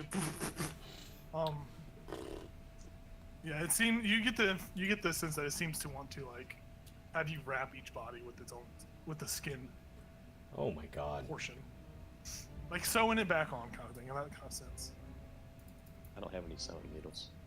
Fisker has some needles. You got fish hooks and stuff, don't you? I have fish. I have like Yeah. fly making stuff, but I also have Tinker Yeah. Tools, which has that Okay. kind of stuff in it. So I mean, I have mending that takes a minute each time. I guess I could just Go for it. Yes, constantly mend. I will say you guys spend. What? Do you have any more questions for it? Yeah. I'm also yeah. proficient with tinkering tools, so I can help. Oh, really? Mm-hmm. While the Art? while the wisps are here, Yes. I'll ask, why did you come here?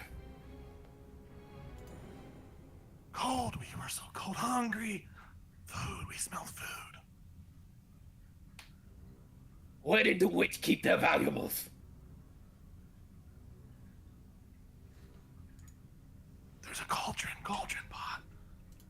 She spoke about treasure at the bottom of the lake, but cauldron. They seem to be echoing cauldron more as if the prized possession was the cauldron. Elazal reaches out at Lorien and casts mending on Lorien because he's scared. He doesn't like what Lorien's doing. Has no effect on him. And then I guess I'll. This is me between like shoveling food. It's like when someone's eating chips or something, and they're like, and I'll just be like, anything else? Like anything else should tell us. Feel like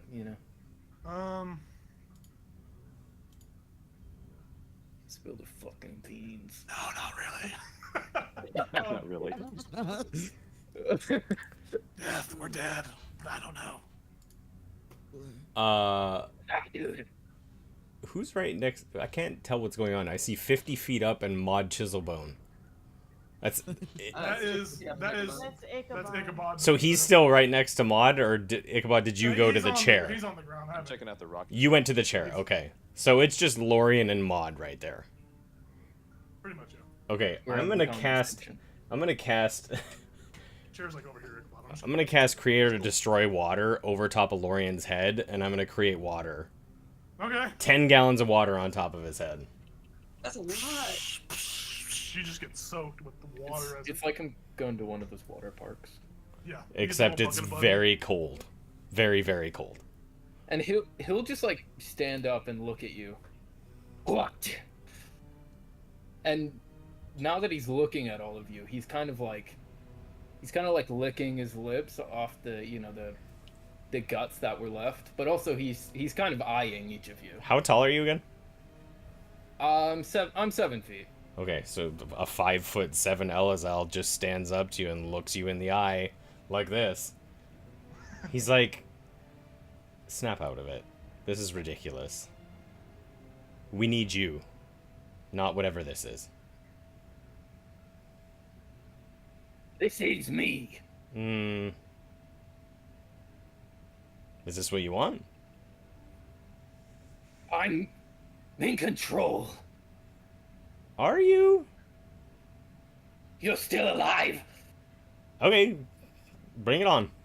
Ichabod shoots Lorien with an Eldritch Blast. Dear God. Okay, try. Yeah. We're gonna go back in initiative order that we're already in. We'll pick back up in initiative order. You guys are starting to fight with me. We're trying to Also- snap you out of it, and you're not agreeing. So Think about what's your roll. Oh, a 16. That misses. And he'll just look at you. What are you doing? we're asking you to calm down. I am calm. No, you're not.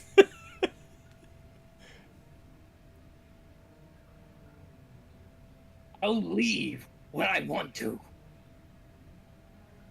I don't even know what that means, and I just walk away. These fucking guys. Okay. Okay, was done. was that a Tyler or a Lorian thing? These fucking guys. That was Lorian, but it wasn't actually. Okay. All right. You're looking at the rocking chair, Ichabod. That rocking chair, you're looking it over. It's rocking back and forth. You don't knock on it, thankfully. But you do, as you're kind of glancing at it, you see there are kind of like some inscriptions on it that kind of look like names. You see Maud's name, Maud Chiselbone. You see Ethel Chiselbone, and then you see Granny Patricia as the last name, but the biggest name on there. And it seems like these are. You can make a Arcana check or a Nature check. Okay. Or even a History check would be usable. 8. Yeah, you don't really pick up anything on that, but you notice there are 3 names on this chair. So who's the one that? Okay. What's up? Oh, yeah. You notice that as the chair's rocking, you see there's like a little bit of magical etching that's beginning to etch out Maud's name. Okay. Yep. So who was it that asked the Will-o'-the-Wisp about the hags? I think it was Lorian. Oh, okay. Never mind then. I'm still here, dude. But like, you guys might want to check this out. And he kind of, motions people over to the rocking chair. I'll walk over. Yep. The chair is a rocking, and you see the names, and you see the recently still kind of being etched out magical, like some kind of magical means. Maud's name is being etched out of the chair. Where is the chair? It's like this back. It's what? Oh, I see. I did not even see Ichabod over there. Okay. You don't have to move your tokens. If we're in visual space, you don't have to really worry about it right now since you're on combat. But it's down at the bottom right. All I was gonna say was I could tell that Ichabod took some like serious damage dropping from the ceiling. So I would kind of walk over, graze by him. I got 1 spell slot left. You get cure wounds at 2nd level. Nice.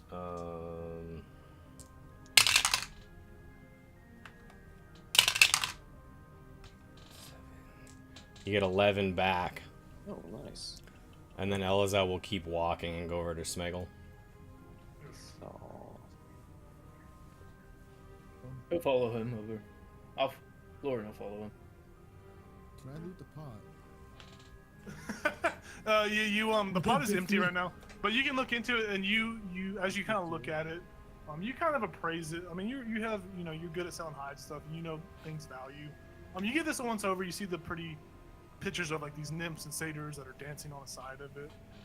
You notice that this pot is probably worth quite a penny, and it's made from like this. At closer inspection, it's like this thick copper. It's kind of like green with age. It's huge. It is. It's probably worth a lot of money to the right buyer. Alright. But there's nothing else inside of the cauldron. It's mainly I was empty gonna now. start picking through stuff. Yeah, it's mainly empty right now as Fiska whisked it over with her gust of wind. So Jacob, did we talk about like what the temperature was like in this cave? Is it like above freezing or? Ichabod told me, or Nathan told me, caves adopt the natural temperature, the average temperature, right? Yeah. Yeah. So it's cold in here, right? Right. So the 10 Lauren gallons. is lit. Yeah, I was gonna say the Lauren 10 is gallons of. He's not frozen though. He is like his fur is beginning to mat up and freeze a little bit. Okay. But it's not enough to like earlier you were able to freeze that frost shine because it was already partially encased in water. Right. So you like reinforce that. That's right. It's just some of the fur is like beginning to freeze. Lauren, you do know that if you are wet for a long time out in the cold, it can have negative effects. But you haven't passed any kind of significant time thresholds to have to worry about that at the moment. Mm-hmm. But you are beginning to feel your fur start to clump up and freeze.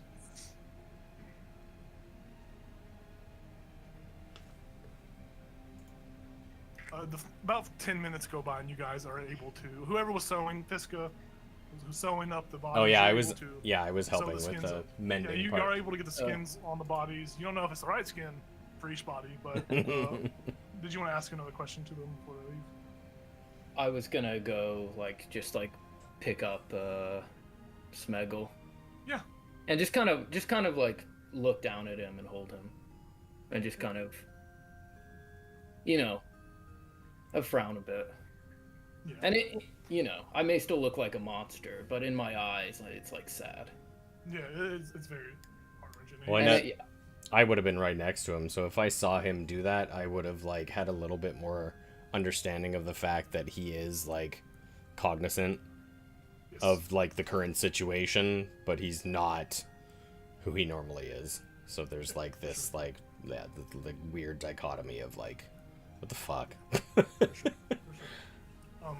Yeah, he's limp in his body. Well, you guys are able to sew the skins. The wisps disappear, returning to hopefully the right bodies. Who knows? But they have left the building like Elvis, and yeah, you guys are out of combat. You are in this empty room, and it's dark in here still. So you're shrouded back in darkness as that little wisp, as they just blink out of existence. Kind of like Dumbledore's the Illuminator, Harry Potter. But the room is back in pitch black. You guys are that have dark vision can see. Those without dark vision, you guys are plunged back in darkness. Can't see again. if we're all grouped back. Sorry, go ahead, Emily. Fiska lights a torch. Oh, okay. I was gonna say if we're all grouped back together, at this point, I mean, this is our cave, right? So it's probably best. It's probably best if we spend the night here. I mean, we haven't explored the whole thing, but chances are this was her cave, right? I mean, are we all in agreement of that? Because yeah, I mean, we can obviously take watch, but I'm tapped. Yeah, that's true. I'm exhausted, and I'm sure a lot of us are at this point. He'd ask, do we want to explore the rest of it before we? I mean, how late is it? Risk someone. I will remind you guys that the captain wanted you guys to finish this, come back the same night. So if you do take a long rest, Right. oh, you will forego that. You'll also forego staying the night at Fiska's daughter's house. Oh, and we said we'd do that. We promised. Yeah. It's been a while, so I don't know if you guys forgot that or not. Yes, So about certainly what did. time is it? You guys left at I think you guys entered the cave at 5 in the afternoon. So you can take a short rest. I know your spell slots probably won't recover, but you can, if you want to get some hit dice back, you can take a short rest. Yeah, I mean, Fiska will just. Oh, sorry. No, I was just gonna agree if we can take at least a short. I mean, I feel like at this point we probably did that, right? Yeah, I'll just say if you guys want to use hit dice, just use your hit dice, mark them off on your character sheets, heal back up. You can. I will say during this whole process, you guys took a short rest. Short rest is an hour. Yeah. Okay, so after an hour, I come out of it, and I'm just kind of the whole time. I'm just kind of holding Smeggle's body, kind of just looking down at him. Like the Batman and Joker, yeah. There you go. Yeah, it's pretty sad. Phil Smeggle probably had a long life ahead of him, at least another week or so, in this environment. But you can take the clothing off his back and resell it if you want. I'm not doing that. That's his clothing. I looked in my inventory and I'm like, he still had 97 bolts. Oh my god. Yeah, as you guys are sitting in this cold cave, the wind is just still, it's still moaning. It's very haunting, but it's eerily quiet, and the scent of death is very much around you, obviously.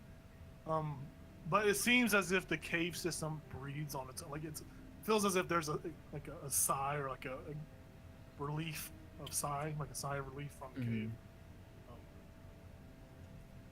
cave. If we're all just kind of sitting around, I will just say, I didn't want to come back because that was the first time I felt like I was really in control. I can remember it clearly. Usually, that's not the case. So I didn't want to come back yet. So why do you think you felt so in control this time? Like, is it the comfort of having allies, or? I don't know. I have to think about it. Maybe I think it's worth considering how terrifying it is to the rest of us. I mean, that's why I splashed water on you. That's why I wanted you to snap out of it, because it seemed like something that needed to be snapped out of. Right. I can understand that. Is this gonna be a problem? Well, why would it be a problem? I mean, it sounds like it's not a problem if he felt like he was in control, right? Well, he said this is the first time he's felt like he's been in control, so what if next time he's not? Then there's 5 of us that can deal with it, right? I mean, he just said, hopefully we can put him down. So it sounds like if he's out of control, he expects it. Is there like a trick or anything we should know? I guess that's like, a good question. a Like, how do we know whether or spot to, not you're in control? Well, if I'm not in control, I'll probably hit you. And I'll try to eat you and stuff like that. Oh. Fair. Like when Ichabod shot me. Thank God he didn't hit me. But that was reckless. Reckless is probably not the right word when we're all terrified of what you turned into, right? Yeah, but you were provoking me. But, Lorian, come on. I mean, here's the thing. You knew I was. I don't know. You knew. I told you. Is there any way you can, kind of like a seismograph, is there any way you can let us know when it's about to happen? Yes, we can have like a safe word. Correct. Yes. Like what? Pineapple juice. Earthquake. Okay. Or pineapple juice, sure. Pineapple juice. Wait, have you not done this before? No, I have. It's been different, so not like this.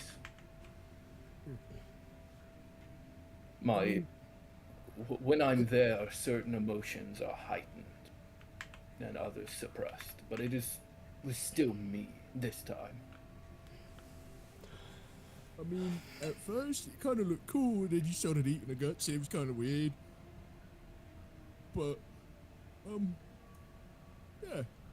I mean, I'll try and keep an eye out if it happens again. Yeah, if I ever become a problem, Gal, just take my head off. I'll try, but no promises. Okay, good. Should be fine. I said I was like whale lion, like a lycanthrope. So this was before it was just it was whatever the rock did. Forget its name. Kind of took my mind to that place. Now you get to see the body. Elazal's just like, sorry, you're kind of soaked to the bone. I can't really do anything about that until we sleep. It's so alright. You're gonna have to be cold until we get back. Actually, Elazal... I need to wash all the shit off me anyways. You're gonna what? Gotta wash the guts off myself anyways. Right. Elazal will pull out the furs to give to you. So, yeah. So that, and we'll do that probably once we get to the boat, assuming that we're leaving now. When we get to the boat, I will give those to you so you have extra layers. What are you guys doing? You guys want to keep exploring the cave system? That is not something I am prepared to do, in case there's other scary things. Does it sound like there's other things in the cave? I will say you can all make perception checks. Can we actually, Kinda before we do that, can we all take a bio break? Yeah, for sure. Everyone gets to go take a potty. Okay. Assuming I'm not the only one who needs one. Go for it. Alright, we are away. Be back in a minute.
I'm back.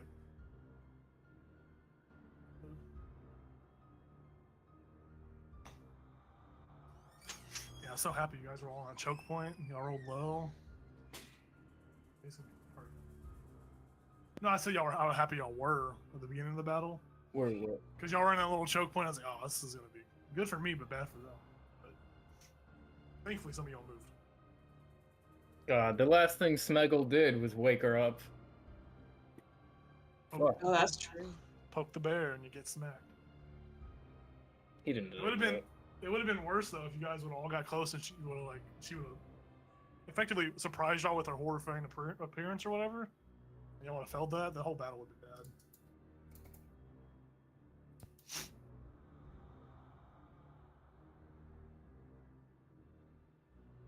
Yeah, we were all gonna cluster towards her. Yeah. I know you guys would have done that. You know, the funny thing about it is though that if you guys didn't fight the frost giant come that way, y'all would have come across her while she was cooking in her pot. You probably would have got a surprise round and stuff. You gave her time to have like a little, put on a little show of being dead or whatever.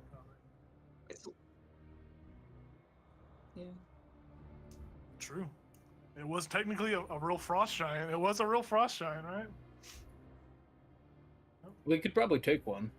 Unironically, we probably a couple of us might die, but we could probably take one. I think that would be something. That would be a fight. My AC goes up one whenever I transform, and I get to use my AC goes up one whenever I transform. And not yet. Not yet. I'm resistant to bludgeoning, piercing, and other things if it's not silver or magic. So, and slashing.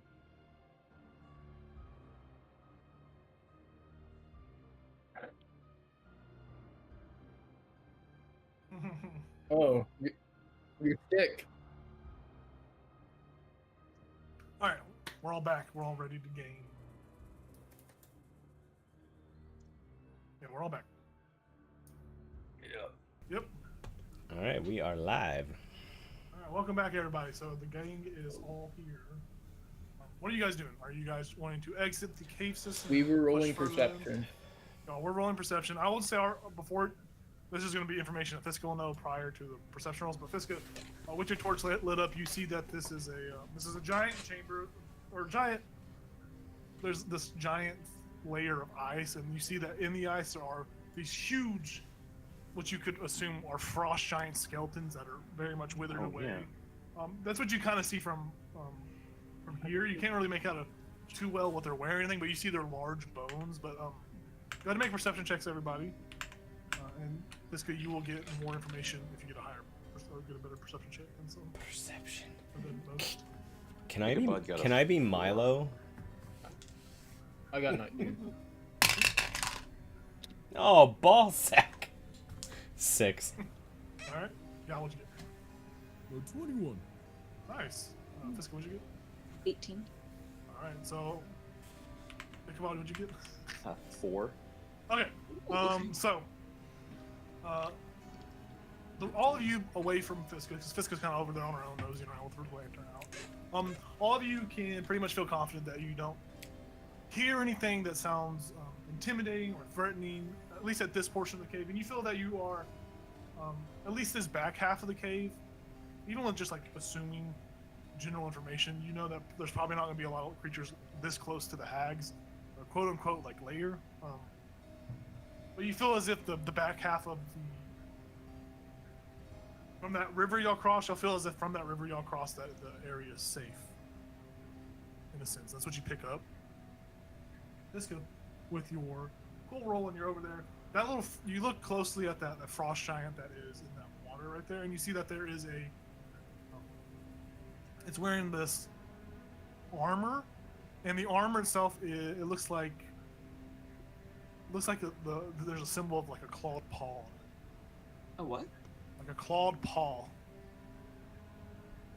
Clawed paw. And you look at Clawed it and you... Clawed okay, I'm sorry. paw, yes. Yeah, clawed paw, sorry. And it looks familiar to... You remember whenever Lorian went crazy that night, and then some of y'all... Actually, I don't know. Did your character see the brand on the back of his neck? Someone saw it. I think everyone saw it. There's like a brand on, except for Gal. Get out of here. Yes. It kind of looks like that brand that was on the back of Lorian's nape after he attacked Ichabod that one night. Nice word, nape. Good job. But it's very much similar to that. Okay. Fiska's gonna go and check the one a little further in. Does he have the same? You go up further and you see this. Ah, I hate it. You see a giant beholder. No, yeah, right? Like... you see that there are multiple. You see there, like the further back there are other frost giants, and you see the one that's after this one. You see this one has a another religious symbol. They're all wearing this like holy looking armor. It's like very fancy armor. This one has the symbol of what looks like 3 lightning bolts right next to each other.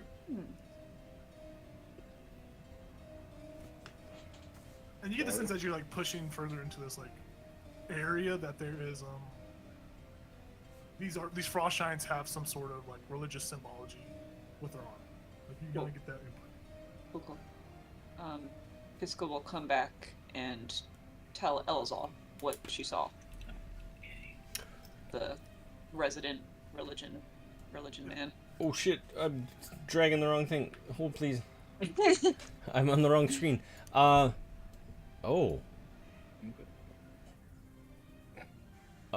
Lightning bolts? Would I know anything about 3 lightning bolts? I mean, we know the clawed paw, but... Is that not your god symbol? No, it's not. I just assumed that was your god symbol. I was like, he's a lightning guy. You can make a religion check for me. No, my god is not a lightning guy. My god is a sea guy. You're always doing the lightning things. Yeah, you really threw us off. Religion check. Well, he's a storm lunar god. On a god. Oh my god. But I chose my own god. Gotcha. Yeah. Yeah, religion check, please. Did I 16. overhear Fiska? Yeah, You did it over here, Fisco. She was speaking to Elzal, but not like being discreet about it. 16 religion. Oh wait. Yeah. So, anybody else want to roll a religion check too? Yeah, I'm trained in religion. Yeah. Go ahead, guys. Just go crazy. Shit. 13. Yeah, 10. Anybody else? It's a fly on the wall. All right. Fly on the wall. So those of you that rolled higher than a 12,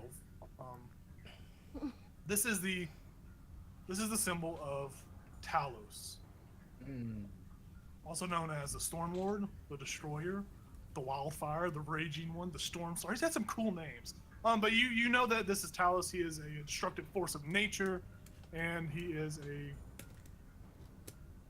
not a good guy. That's what you kind of know with those religion checks.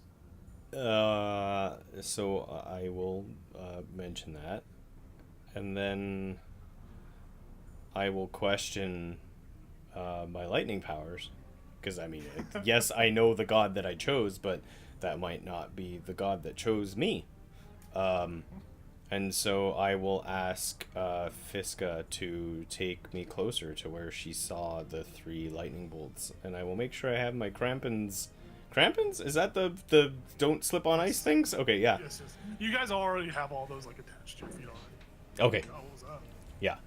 And so wherever that one was, I will ask her to bring me to that one just to see if I feel anything. Follow. Yeah. This will lead the way. Yeah, I'm gonna go check on something. I'll be right back. Okay. Okay, bye everyone. Bye. If they heard something fall over. Yeah. Maybe it was a ghost. A ghost. It's Elazal's parents. You're meddling in things you shouldn't be. A platypus? A platypus? Yeah. This episode of Frostfire Fellowship brought to you by Cutwater Mango Margarita. I could have transformed any time there, but I was waiting for something to hit me. Hmm. Or something like that, and I That was thought, spooky, oh, guys. Smeggle dying? That's good enough. Yeah, what happened? I think a raccoon jumped off our roof onto our trash can. I was gonna make sure she didn't die by herself out there. Hence why we're moving. Hardcore. I said it was Elazal's parents' spirit saying you're meddling in things you shouldn't be. Alright, so what's happening? You guys are all kind of making your whole way, or a majority of you are all. Who's all going? I mean, if I'm everybody else is going. going, I guess Ichabod would follow. Okay, Lorian, I'm just gonna put regular old Lorian back out. Yeah, I'm a normie again. You're not really cool anymore. Yeah. I'm just gonna get rid of Mod, Lorian, Snaggle. They're all gone. Yeah, Yeah, Mod's you in my guys. tummy. Yeah, so you guys come over to this scene where Ichabod, when you walk over here, you just fucking your Superman sight, you just see everything. Yeah. About like right there. Like, that's a whole bunch of ice. Yeah, so y'all see this just room is just, it's vast and empty. And this portion of the room is actually, there are small like slits in the, like small holes in the roof, just faint enough to like allow a little bit of light, but thankfully with the torches and all that, you can see those without dark vision. You all see these, there are four massive frost giant skeletons embedded into the ice. That first one you come across has that clawed paw. It's like, the armor it's wearing is very religious and very, very ceremonial. You see that it's got markings of this clawed paw. Lauren, you obviously recognize that as Malar's symbol. And then Fiska shows you the second frost giant that she looked at that has these three lightning bolt. There's three little lightning bolts on them that she told you was Talos's. But you haven't identified the other two just yet. But you see that there are both of these frost giants that you have looked at have ceremonial, religious-looking armor that has very much a bunch of symbology. If they move on to identifying the other ones, I would actually kneel down and put my hand to the ice just to not like send a shock through it or anything, just to feel, just to like get a sense to see if there's any response. You put your hand on it and you feel like this. There isn't much of a like. Are you just putting it? Which one are you putting it in front of? Like, are you putting it in front of the one there next to you, or are you just putting it on the ice? I would go directly over top of the one with the three lightning bolts to get it, to see if I got a response, like, because I can cast lightning and I have these renewed powers and like I don't know where they're coming from. For sure, yeah. You put your hand down on that ice. You don't feel anything, but you feel a small like a small pulsing coming from the one to the north of you. It's very faint. It's very, very faint. So that's the one at the very top of the map. Yes. I would go to that one, and I would just before I do, I would say I don't feel anything from this one, but I'm feeling something from the one just ahead. Yeah, and you're gonna walk over there, and you'll see that there's more area. You can't see it all the way to. Actually, you have 60 feet. I'm just gonna make this 60. See, there's a little alcove here, and there is a beginning of what looks like some sort of. This is all frozen still. It's another frozen waterfall. Conveniently, only 25 feet tall, so it's a little bit taller than the ladder. But you go over to the one that is kind of pulsing a little bit, and you see there's a symbol upon it. It looks like two waves that are curling away from one another in opposite directions. But this isn't necessarily, you recognize it, but it's not necessarily your god's symbol. You notice this as Umberlee's symbol. Now, Umberlee was an evil sea goddess, and she had very much different qualms, and she was very much confrontational with your god, Istitia, yeah. Istitia. You know it as pretty much as the conflicting rival to your god. You know this is she's known as the bitch queen, the queen of the depths, the wave mother. You know that she is not a good person. And you kind of pick up on that instantly, like, oh yeah. And the only reason you recognize, the only reason you're getting that pulse was because of your god. And that connection. There is like an underlying connection between these two water gods. I turn back to Lorien and knowing that he has this marking and the marking on this giant, I'm like, are you getting a pulse from that one? I'll kind of lean down and kind of press my hand against the ice, and it's like someone trying to move something with the force, you know. You try to feel something, and I try to reach out for something. Yeah, you feel a very faint pulsing thud. Do you say that? Yeah. I'm just like, everybody put your hands to the ice who's getting a pulse. Ichabod assumes he will not, but he'll humor Elazal. Ichabod, you're bringing in some dry pulsing. You don't feel nothing. Jayla, you put your hand down. You feel some pulsing coming from the one with the Talos's marking. Oh. Yeah, I'll put my hand there, and then once I feel it, I jerk it back. Fiska and Gao. Do you guys follow or no? You're putting y'all's hands down too? Okay. Sure. Yeah. You two both feel a very faint pulse coming from the furthest frost giant. Over where Jayla is? Yeah, over where Jayla is. Okay. I'd probably be right here. Is this Yeah. the one? Yours is that one right there. Yeah, I would have moved up. Sorry. Yep. And you guys all just died. No. Yeah. I got you on the ice, bitches. Those of you that are atop of Fiska and Gal, you notice that this one has ceremonial armor, very much like the frozen frost giant in the previous room. This one has markings of 6-pointed snowflake. But there is a very much a faint like pulse. Ooh, is that because you're natives here and she thinks she owns you? Bingo. Well, is Fiska a native? I get that. Yeah. I mean, as far as we know. Yeah. Have I seen this symbol before? I will let you, as a character, determine that. Do you think you have seen this symbol before? Do you think you would recognize this, or no? I will say, from your backstory, you might recognize. Yeah. But this is all entirely up to you as a character. Did we vocalize it while he was in our?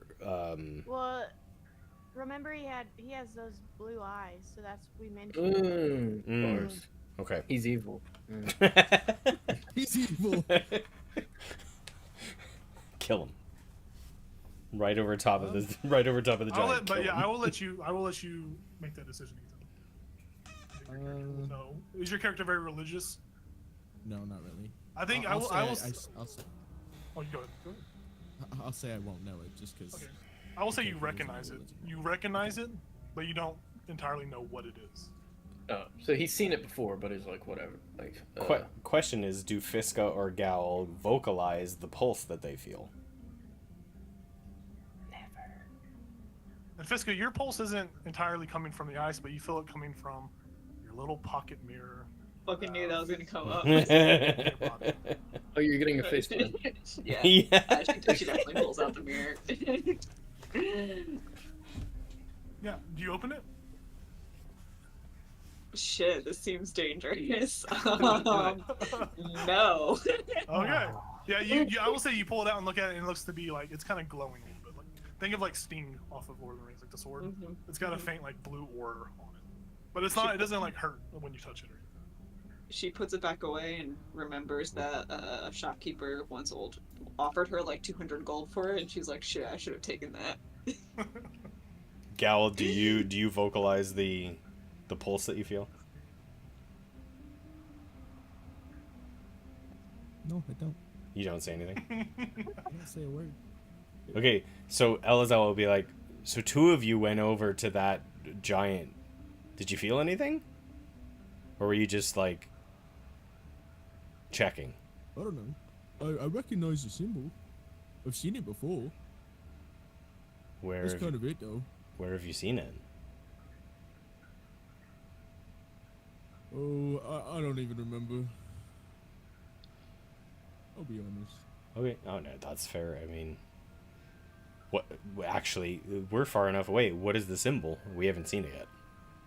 Oh, it's a snowflake. It's a 6-pointed snowflake. Elazar's just like, oh, okay, sure. Blue eyes, snowflake. Mm-hmm. Gal, were you born here in Icewind Dale? Yes. Fiska, were you born in Icewind Dale? No. Fuck. Insight check. How long? Oh. No. Insight check on Fiska's response. Yeah, you can make an insight check, Fiska, if you want to. You can roll perception or deception. Don't tell us what the. Don't tell us persuasion or deception. Persuasion or deception. Don't vocalize what you rolled, but you can message me what you rolled. Me or her? Her. Okay. Don't tell me if you roll deception or persuasion. You can message it to me. So my insight was 25. Ooh. Never mind.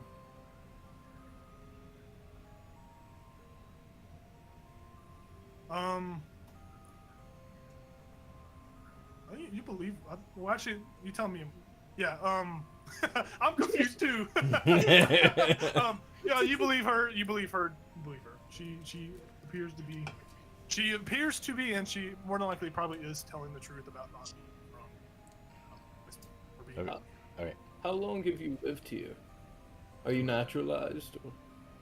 Been here for like 4 or 5 years. Are you talking to me or Fisk? Fiska. That was a U.S. citizen joke. Yeah. How old are you? That's a very rude question. It's not that rude. I don't understand that. Just age is age. Like it's rotations around the suns, right? How old are you? I'm holding dead Smeggle, by the way, in one of my. Still? Yes, I'm not gonna leave his body. No, that's fair. It was just surprising. I'm holding dead Smeggle, by the way. I've got him in like one of my arms, like he's a football or something, you know. Like you're using that as leverage in this conversation. Like, by the way, I got a dead goblin here. Why does it matter how old I am? I just want to know if you've spent most of your life in Icewind Dale. Oh, no, not at all. No? Okay. No.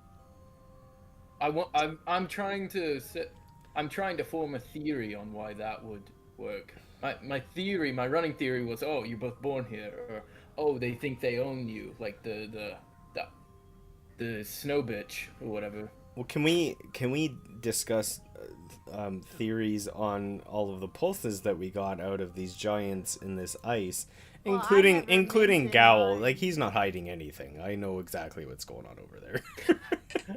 Okay.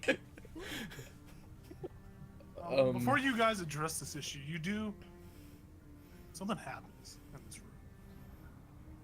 As you are all figuring out what happened or what's going on, you all do begin to recognize the snowflake as a very familiar snowflake begins to burn on Smeggle's forehead. No. As Lorian is holding his dead body, it seems to be some sort of, and it is pulsing quite brightly in this room. It is beginning to it's starting to grow blinding, as if it is like talking back and forth with whatever is in this chamber. But the forehead symbol is beginning to take over rather quickly as you are holding on to Smeggle's body. Lorian, you know what you got to do. I'm not. I can't do it. So I can't kill. Someone else will have to kill Smeggle. I can't do it. I'll gently lay his body down. Think about it. Shakes his head and twirls his axe in his hand. I'm gonna look away. All right. You gonna kill him? You chop off this dead, burnt goblin's head, and that symbol does fade away and disappear. Once that happens, do we notice anything else glowing? Perhaps the one furthest where Gowl is with the snowflake. It was glowing momentarily, but it seems to not be glowing anymore. Elazal's like, can we please leave? I mean, yeah. we can go north. There's more, but do we need more? I don't know at this point. Where should we leave Smeggle's body? Here. Okay. What do you want to do with it? Put it in your backpack. I mean, no. There's no burying. That's just snow. Let's bring it outside, cover it in snow. Yeah. How's that sound? Yep. Okay. Yeah, and I will perform very quick rites. We got it. Thank you. I'll pick up the 2 pieces of Smeggle. I like the specification. So where are you? What are you guys doing? Tell me. Guess we're just. I hate that there's more hatch marks up top pointing north. But we're so weak. Here, I got you. No, you don't. We know they're there, jerk. Can we see that or no? We do. That's why it's uncovered. Yeah, y'all can see that there's like a little alcove back here. The alcove that's at the far back, that looks like there's some disturbed earth over there. Disturbed like it's like, because it's a cave floor, but it looks like there's some sort of disturbance, like not really like animalistic, but it looks like the ground is a little bit bumpier and looks a little disturbed. You do notice that that's a waterfall, 25-foot tall waterfall, and it looks like it goes off into another little cave system. I guess The cave is huge. I guess I'll float the idea. Do we want to check it out while we're here? Well, here's the thing. We have to get back by tonight for 2 reasons. Right. So if we really want to, we can get back and do number 1, number 2. That's gross. And then come back in the morning if we really want to keep exploring. Yeah, that makes sense. We can. The cave's not going anywhere. So. Right. The only thing I will say is, I doubt it, but it's very possible once we let them know that it's safe, they will come directly here, but they might wait till morning. They're probably going to want to know what happened. We could make up a lie so they don't want to come here. It's haunted by the dead ghost of the fisherman or something. No, like none of those words are gonna come out of my mouth, but you guys are more than welcome to lie about it. Okay. I will not blurt the truth out. So, we got to get back though. Okay. To the boats. Awesome. Yeah, you guys, you're gonna go out the same way you came in. Yeah. Yeah. All right, how are y'all descaling this one? Elazar suddenly just sprouts wings and flies, and he's like, "What the fuck?" No, I'm just kidding. Rex. Oh, you too? Yeah. I guess I like. Well, no, I need to be at the bottom. Actually, I'm not even gonna make y'all do anything. You guys take 20 minutes. Okay, 20 minutes to scale down this, just to be extra careful not to break anything on the way out. You guys take 20 minutes. I got Cloud claws. decides he likes falling off stuff, so he just rolls off the edge. This one's like a Just little slip and barrel slide, roll. natural slip and slide. You just slide down. I regret nothing. So you guys, just to make clear, you guys are leaving the cave system. You're not gonna take anything. Are you taking the cauldron with you? Are you leaving the cauldron? Are you We hiding could take bodies? You it. do The anything with it? cauldron is worth a lot. In our boats. In our shit. little boats. Okay. Do you think it fit? We could try. It's real heavy, Okay. right? We'll put the Yeah. cauldron in Actually- first, and then see how many people. Actually, could we like tie our boats together and then take it? The cauldron I mean, could I could just also fly, so be a they'll have boat. Somebody Yeah. like row in the cauldron. Yeah, who wants to row Yeah. in the cauldron? It'll sink. And you just sink to the bottom. Oh. Error. There's displacement. Yeah, we could just like put 2 boats, tie two boats together and try to take it. So, wait, were we told how much this cauldron was worth if we got it back? They didn't know about this cauldron. No one knows about this cauldron. But Gal said that it looks very I said it looks like it's good. expensive. It looks expensive. We also learned. You guys should go over there supposedly- and look at it and appraise it and see. Sure. Get a rough estimate. Yeah, Appraisal. just real quick. Well, that's your jeweler's kit. Antiques Our own Roadshow. I do alchemy. I don't know if I'd be qualified. I also at made a auction. potion in a cauldron. At auction today, my conservative estimate Yeah. is I will say you guys can go ahead and make. Ichabod would have no idea. You can make Arcana checks. You can make. Let me look. You can make Arcana checks for sure. You can make maybe a investigation check. Got you, motherfucker. Would I get advantage to recall things about Fey Fiends and Undead? Would this count? Definitely would. Yes, you would, because there are fey creatures on the cauldron itself. Oh, that's right. I wrote that down. Satyrs. Naders Ooh. and- I got a 24. Oh shit! I rolled a 7, and then I asked that, and then I got a 24. I rolled a just- 19 after that. Jokes just write themselves. I could say you needed a 25. No, That's familiar. That is very familiar. With that, you know that this is. Does anybody else have a better roll? Are we rolling also religion? Was that? Yeah, Was you that? can roll. Oh, You can roll. I'll say Arcana, Religion, and Investigation. okay. Religion's my best, so. And I'm not even great at that. Yeah, no. Religion and Lorian's got it. investigation are the same. Okay, so as you're looking over, looking at the cauldron over, it's very nice, and you kind of assume that it is it's probably magical in nature, right? It was with a hag.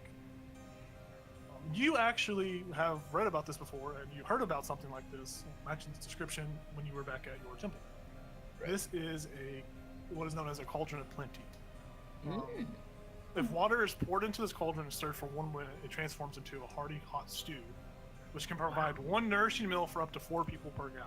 Holy shit. Oh, The stew remains hot while in the cauldron, and it cools naturally after it's removed, so you can eat it as soon as you take it out of the cauldron. And the outside of the cauldron is safe to touch. But the cauldron can create stew 3 times in 1 day, and then it ceases function until the next one. Knowing what this is and knowing what that could mean for 10 pounds is a lot.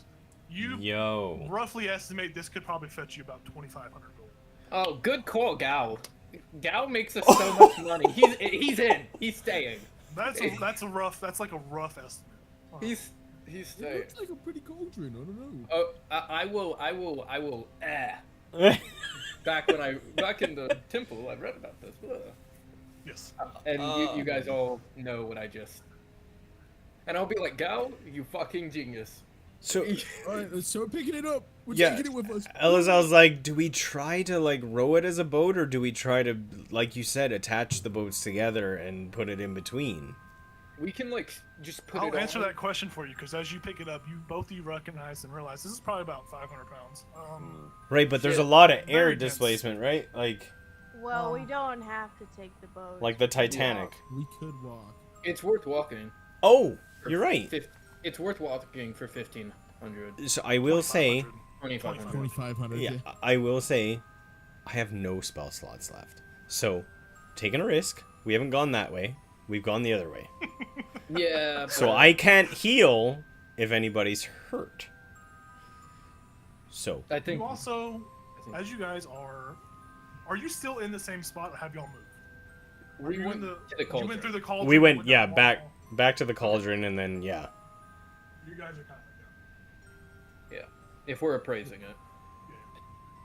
Okay, just wanted to know. So I just want to put that out there. If you guys still feel comfortable, I'm fine traveling by land. But if we run into anything, I basically I can like hack with a sword, and I can't heal any of you. Right. I think it's worth the risk. All right. 2,500. I agree. Yeah. That's provided anybody in town has 2,500 gold to pay for it.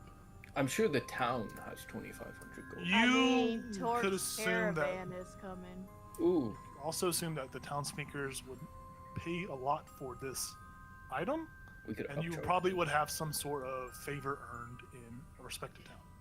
We could upcharge the shit. What town are we in? You guys are in East Haven. It's not Brunchander. So, Ellis, I was like, here's a question. Can we turn one of our boats into a sled and we can pull it? Yeah, probably. Probably. And then, could we just do that for all of the boats, so we can just bring their boats back?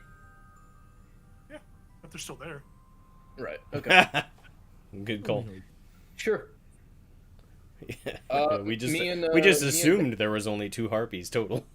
Yeah. They got in your boat, bro. Yeah. Fuck our wings. I'm gonna row. They killed my mom. Fuck you. Just take the boat onto the water and fly away. Yeah, I guess me and Gao will lift it together since we're both pretty strong. You guys are strong boys. You guys pick it up. Eve. You feel as if this is probably the. I like that everybody forgets about Jayla's strength. Well, she's not stronger than me. Well, she's not stronger, but if you wanted a third person, a third humanoid... She'll supervise them. They can do it. They can do it. How strong, Stu? I have a +2. Oh, okay. Yeah, I think we're good. Oh. You guys are making your way out of... Ichabod the Fiscus should carry it. Yeah. I mean, I'd like to see it. I'd test a strength, but we're kind of in a hurry, so... Oh, that's true. You will have that answer in a couple of days. Yeah. You guys, 20 minutes or so to, you praise it, and you make your way back out of the cave system towards where you first entered. So you guys are back at the front with where the harpies were You see that the boats are still there. They didn't float away. Yours actually were pulled ashore when you got there. Theirs were riddled and beaten up, and they're kind of stuck between ice floes. But you guys are out of the cave system. Did we have a map for that? There was on the old tabletop. Okay, that's fair. You don't get that in this tabletop. I mean, just for the audience. Yeah, they can. This is what they see. Icy rover, icy water. But you guys aren't going across the water. You guys are going to go by land. So, I will. I'll ask if anyone wants to hold Smeggle's body until we find like some snow to put him under. I will oblige. Okay. Yeah. And I give you the pieces of Smeggle. And Alice, you give them to me. I'm just like, well, I mean, there's snow here. Like, how far are we going? I thought it was just ice when we came out. Oh, that was ice. Yes, you're right. Okay, yeah. I will carry Smeggle until we. Oh, I mean, we could do that. We don't really. I mean, they're not gonna. We're using both boats, right? We have a broken boat on the shore. We had 3 boats. Oh, they did have a boat. There was a broken. Yeah, We exactly. could set off the broken boat and set it on fire and give him a Viking funeral. You good with that, Lorian? Yep. It's got Okay. style. So I will give him back to you so you can place him in the boat. I'll place him in the boat. I'll take the bolts that I carried for him, and I'll put the bolts there, and he has all his belongings that I bought for him. I'm not looting him. Those are his now.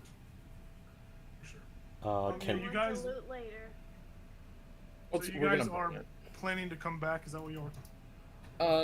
We maybe? have the option. Yeah, we'll see. We'll see what happens in town. Yeah. Okay. So you guys are maybe planning to come back. Fucking I'll indecisive. make sure to put 20. I'll make sure to put 20 hags in there. No.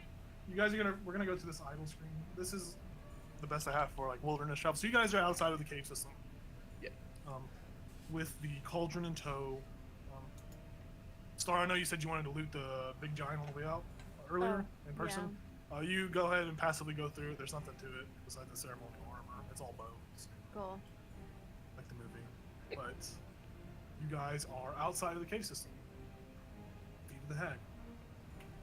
So you guys are gonna just trek it back to the town. After we send him We'll off. send off. Okay, yeah. You- Does anybody have fire, or should I just use lightning? I still have some oil. I mean, lightning can catch things on fire, right? I would just too like soon. But, the boat, not him. The boat. no, I'm realizing that you light it once it's out on the water, don't you? You don't light it before and then push it out. I could actually. I could do Well, it. Okay. Does Fiska still have her torch? We could. Yeah. You could just light an arrow. Yeah, and- light it and then I push kinda, it. I kind of want to do. I kind of want to do my thing. Okay. Oh, Okay. If we could, I will. I'll use my crimson right, and I'll light my. I'll light my war pick, and I'll let it catch, and then I'll take the war pick back. I take a D4 damage for that. You light the boat on fire and you push it out into the choppy, icy, flowy water. That is the Lockton share. Some bagpipes begin to play, and That's Elazal. He's Scottish. yeah, bagpipes begin to play. It is thrust out into the water, and it makes it a good fair 20 feet before it hits the ice floe. But the boat stays intact; it does not sink. And the entirety of the boat catches on fire, previously to what you guys saw earlier in the day when another individual was lit on fire. Smeggle has too been claimed by fire. And he has, thankfully, left Icewind Dale in better terms than most people that die. Most goblins. Most goblins. It's very sweet, and it's a very, very inspiring moment. You all get inspiration for that as you give this little goblin a send off. This little goblin mine. Smeggle is no more. Stop. What do Do you you guys? do You guys burial have rites? Do you read like rites as he? Yeah, Elazal will have read something and then just knelt down, one knee, and just put his head down, place his hand on the snow, as if it could like spread out to see towards Smeggle. Yeah, there was that small moment of Smeggle clinging to Elazel's leg during that battle. It was like, this is a terrified child, and he was just obliterated. And it's like, I mean, I feel like as a group we wanted to do what we could do, but that was that.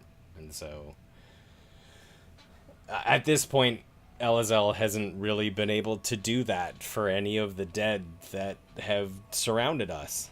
And so to be able to do that for one of our party, as short-lived as it was something. How long did we have him for? 4 days? 5 days? I think it was like not long. Yeah, 3 to 4 days. not long, but he was useful. Like and I don't mean like he was utilitarian. He was like, he shot people. Yeah, he helped. Yeah. You guys. Session 17. So he made it 5 sessions, 4 sessions. That's huge. Pretty good. For a goblin with 10 health. Yeah. Remind me, he had 10 HP. Who also got to level up. Yeah. Yep. I got him new. I got him leather armor. I got him a crossbow he could use. Yeah, that was nice. Well, he's gone now. Let's move on. This is out of character. This is out of character. You guys move on, using the boat to pull the cauldron behind the sled. Yeah. Awesome. Yeah, you guys make your way out into the wilderness of Iceland. What? Oh, okay. You guys make your way out to the wilderness of Iceland. I need one of you to roll d20 for me. Who's gonna do it? I'll do it. You want me to do it? Oh, Jayla's got it. Jayla's got it. Bad day. You're not rolling them fucking dice. Those small ass dice. 9. No,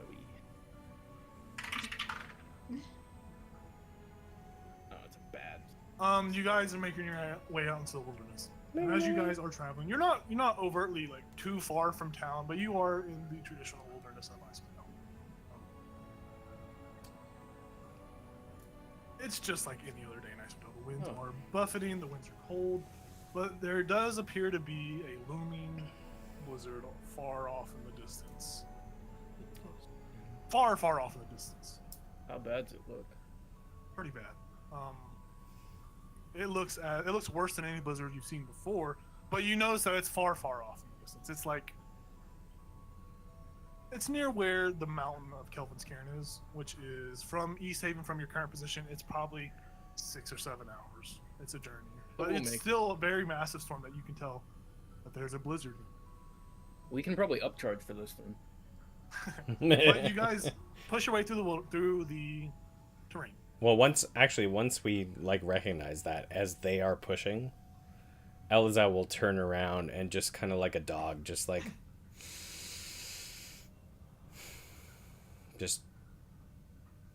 bask in what's coming, and then turn around and rejoin the group. And you are pushing into the woods. You make it I'll say about an hour from town. It's not a crazy amount of distance, but it's still decent enough. About an hour and a half. Still decent enough time to travel. It's about 6:30ish in the afternoon. So the sun is well below the earth. It's starting to be darker outside, as it usually does in Iceland. But you guys make it 30 minutes into your travel. And you begin to hear this low rumbling. And first you think it's that blizzard, but it sounds like this low rumbling is slowly like growing louder. And it seems like the sound is coming from the west of you. And it's just growing a little bit louder with each step that you take towards this thing. And what? Is East Haven west of us? East Haven is, you guys are traveling like north towards East Haven. Okay. Even though it's East Haven. Yeah, you guys are hearing this noise grow louder and louder, and you kind of look over, just like passively look over, and you see that it appears to be like a large cloud on the, like a large cloud of just like snow and ice being thrown about, and you see that these sounds are coming from what seems like a symphony of hoofs as they are, pounding against snow. It sounds like a herd of animals is running, some sort of herd, a herd of beasts of some sort. And you see about 500 feet, 1,000 feet away. I mean, they're off in the distance. Are these 14 like 6 foot tall, massively built elk that are just flying through the wilderness. They are barreling towards, actually towards your group. They are just running in y'all's direction. Did you want to do something, Lauren? Oh, they're just elk? Yeah, it looks like just like a giant herd of elk. I guess I'll look to my blind friend, and I'll say, what do we do here? You gotta explain to her what's going on. Elk, that way. Lots of them. You hear the hooves? Lots of them that way, to the west. Oh, okay. That way wouldn't mean anything to you, probably. Yeah. I'm blind. Would I know anything about, like, why elk would be running this way? I don't, like, are they running from the blizzard? Or, like, is that what I'm getting from it? Or? They're not in the same direction as the blizzard. The blizzard is towards the south of you guys. At this, since you guys are headed north, it's behind you, basically. I mean, there could be a number. There could be something that's large that's like just scared them. They could have been spooked by weather. Maybe they're being hunted. I mean, it could be anything. Who knows? I guess we just have to keep going and see. Get out of the way if they come at us. I have a potion of. Wait. Oh, I have a scroll of animal friendship as well. I think mine is speak with animal. Nope, it's animal friendship. Never mind. Okay, they are. Oh. Do you guys remember where we got? Because I have a potion of animal friendship too. Where did that come from? I think it was that cabin where the goblins were. Got it. Okay. It was a fort. It was a tower. Oh, okay? Yeah. Got it. And the goblin boss could have used it on the polar bear instead of intimidating it, and they forgot about it. Jacob forgot about it. Yeah, but you guys are watching this herd of elk be. They are just pummeling towards you. They are barreling towards you, and it's not like intentional. You can tell that it's not intentional. It's as if they were spooked and they're being chased or something like that. And eventually, as they get closer, you see that there are what appear to be a good handful, maybe about 10 humanoid blobs that appear to be chasing this herd as if actively hunting it. And as they get closer and closer, you see that these humans are humans, and you see that they are firing arrows, they're throwing spears at these massive animals. You know, these elk are like 6 feet tall. They are built. They can feed a tribe. They can feed a town. You know, they're not a whole town, but they can feed a portion of the town. Anyways, they are barreling towards you, and you see that these hunters are hunting these elks, and you see one of them land an arrow in just the right spot in one of the elk, and you see that this elk, it stumbles a little bit and it falls, and you see that it starts to bleed everywhere. It's calling out to the herd and it's crying for help. Yes? No, sorry. I was visualizing it in my head. You see this, you see it's crying out. It's obviously trying to get back to the herd. It's bleeding out, and then mid-call, another well-placed arrow or spear. You can't really tell from this distance. Silences it, and it goes limp on the ground.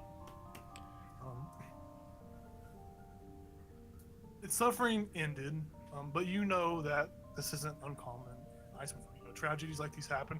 It can be considered a tragedy, but some people just see it as hunting. It's very sad, but it's a very real state of what this region faces, right? And you see that as this animal goes limp and dies, you see that the herd of people that were chasing it, they all cheer. You'll hear them all in a collective uproar of success, cheering on. Some grunting and cheering is produced. And about this point, all of them are about 300 feet away from you. 300, 400 feet away from you. And you notice that there is, each person is wearing these like thick furs, They all have the same gear. They are all dressed with what appears to be, on top of their heads appear to be a sets of elk antlers. Each of them have the elk antlers on top of their head. And you all notice that all of them but one appears to be celebrating enjoyment. And you see that the one individual that's not cheering has this large, gnarled wooden staff. It appear to be hunched over. And instead of them cheering, you guys can, those of you with the visual sight in the senses, you see that they are, they're holding their staff and they're like cupping their hand over their mouth or whatever. And it looks like there's like a little bunny rabbit in their hand. They're like cupping. It looks like they're like talking to the bunny rabbit from y'all's distance. And they just like they throw the bunny rabbit up into the air and it just like falls and hits the ground and disappears into the snowy earth. And it just disappears from view. And that individual, and as you take notice of this individual doing this, you see that the individual's like looking in y'all's direction. Like he's taking notice of it. He's clocked y'all. And about a minute goes by, and Jayla, you sense something. Something enters your blind sight, your 10-foot radius. As you feel like a little, like, tremor going beneath the snow, and you... Can I reach and grab it? Yeah, you reach down and grab it, and you pull up this little small snow hair. That's like the little bunny rabbit, and it's like squeaking, it's like squeak, squeak, squeak, squeaking in your Is there more than one, or is it the only one? It looks like it's the single one that the only one that Jayla picked up in her tremor sense. Okay. Or her blind sight, so to speak. What's anyone? Why is there a rabbit? Anyone? Why is there a rabbit? I like it. I mean, do any of us recognize, like, is there a particular use of this? We all watched what they were doing other than Jayla, right? We all saw. Could be a messenger or something. Yeah. So, I mean, we would just say... I'll look at the rabbit and say, what do you want? Just to the rabbit? I like it. The rabbit looks around to all of you, and it opens its mouth. And instead of animal noises, you hear an elderly man's voice. Nice. You hear him say, "Come, friends, I have much to talk with you about, for this is not the first time I've seen your party. I had feared my visions were not true, but I can see that they have some truth." And this rabbit quits talking, and it's just looking around. And oh, go ahead. No, go ahead. Look, who are you? The rabbit just starts slapping his head. Oh my god. Yeah. No, I do it all the time. These fucking horns. It's like just like cleaning itself now. You feel as if that was its only message it could say. You can't really repeat. It was very much an animal messenger. I'll just kind of put it on the ground, but do we go and talk to this mysterious person? Yes. I think we should. Yeah. See, why not? Is it? He's part of the this, people. With this cauldron we have. Well. Yeah. Yeah. What is he gonna do? Take it? I mean, I can stay behind with it if you guys really want. No, it's better if you come with us. And if they try to take it, then we can stop them. Jacob, how many did you say there were? Like, could we count how many hunters there were? Yeah, you can glance over. You see there are about 10 people in total. So this elderly man that I'll say you guys kind of all look over there at this point. Those of you that can see, there are 10 people total, and you notice that 9 of them are still celebrating. They're cutting and using their gathering materials from the animal that they have slayed. But the old man is looking over there. He's holding his normal staff. He's looking at you guys' party, and he's like motioning with his hand. I reach out to grab the rabbit from Jayla if she still has it. Oh, I put it down. Oh, you put it down? Okay. It's on the ground. It's just on the ground. Oh, I would grab it. I'd be like, "Can I sleep first, please? Tired." Try and send a message. We also need to go to Fiska's daughter's house. Yeah, we're still on a timeline. We sure are. It's only 6:30. You guys got time. We can talk to him. Yeah. I don't see the danger. Talking. Yeah. So me and Gal will drag the cauldron over there with us. Can I get a break? Actually, I'm kind of really tired. Oh, you want someone to sub in? I mean, I could help, but Jayla, if you want to. Oh, does Lorian think I can actually do it? I mean, I didn't say you couldn't. I mean, you kind of did, though. No, I just said we didn't need it. I mean, I've kind of needed it for a while. I'm pretty exhausted. I'll do You've it got to for push Gal. yourself to your breaking point. That's how your muscles grow. I mean, he's I'll do it for To Gal. failure. He's not wrong. Already. But we don't get XP for pressing ourselves to exhaustion. Yeah. Yeah, you replace Gal. Lorian, the cauldron seems a little bit lighter. You feel as if Gal wasn't really helping out that much, but Not that much. you feel as if he was exhausted. You can tell that he was exhausted from Gal drinks a I had a protein level of shake. exhaustion. Takes a Oh, nap. I didn't know you were tired. Yeah. He went to a frenzied rage. Gets exhausted. I didn't Oh, realize that's you were right. Oh shit. Yeah. So when you're like, we got it, I was like, oh. Yeah. You're like I can't say no. I just joined the group. I can't give a pat. Yeah. Yeah. I like it. Yeah. So you guys are walking over to that group. Yeah. So as you guys you approach this hunting party, you notice that the majority of this whole hunting party is a wide range of ages. You see there are well-built, like 8 to 10 years old, which is like really weird. Those are really young individuals, but they are built as if they have the body of a 25-year-old. It's so strange. But you can very What much race tell are they're they? They're human. Oh, okay. They're just built different. Yeah. Humans. In this fantasy world, humans built different. Gotcha. You see the ages range from 8 to 10. You see some 25-year-olds, some 30-year-olds. You see some 70-year-olds, and you see the older gentleman, which is obviously he's a 70-year-old, right? 7 he's or waving- 70? Oh no, he's not 70. That's one of his cousins. You see that he is like he's waving you over, and he looks like he's pushing 100 years. He's old. Oh, yeah. He has this very long white beard that mixes with the snow. He's hunchback and it trails all the way down to the ground and kind of like drags in the snow, leaves like a little beard trail as he walks. Does he have horns? You see that his feet, he's barefooted. His feet are white and somehow not frostbitten. And they carry this very frowned expression upon their face, and they kind of look like this chick. Oh wow. That was cool. This is what he looks like. Oh, wow. I there he see nothing. Oh. You can't see the screen share? I don't see anything. Oh shit. I see Alright, it. we can put it in Discord. Or actually, what's the easiest thing? Wait, who does see it and who doesn't see it? I'm screen sharing it on the video, Ninja. Yeah, I see it. Oh, I thought you were gonna put it into the D&D thing. No. I would have to make a whole custom token, and that's a lot of work. Gotcha. This is how we're doing it. No, you're good. Now that I know, I can actually put it into this. Thank you for letting me know. Older gentleman, you see his feet, obviously his feet are crusted and white. They're not frostbitten though, and you see there are 2 more snow bunnies next to him. Very much like the picture, he is exactly what he looks like. He is old, probably really wise, I would hope. And he has these these antlers he has on his head are. You can tell that they're old. They're an older, larger set of antlers than the other companions in this hunting party. But he's just looking at you with a frowned expression as he's like stroking his beard, holding on to his snarled staff. He's just watching.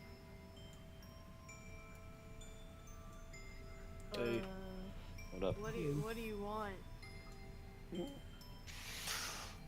It's not what I want, it's what I've seen, child. I am Mejnir.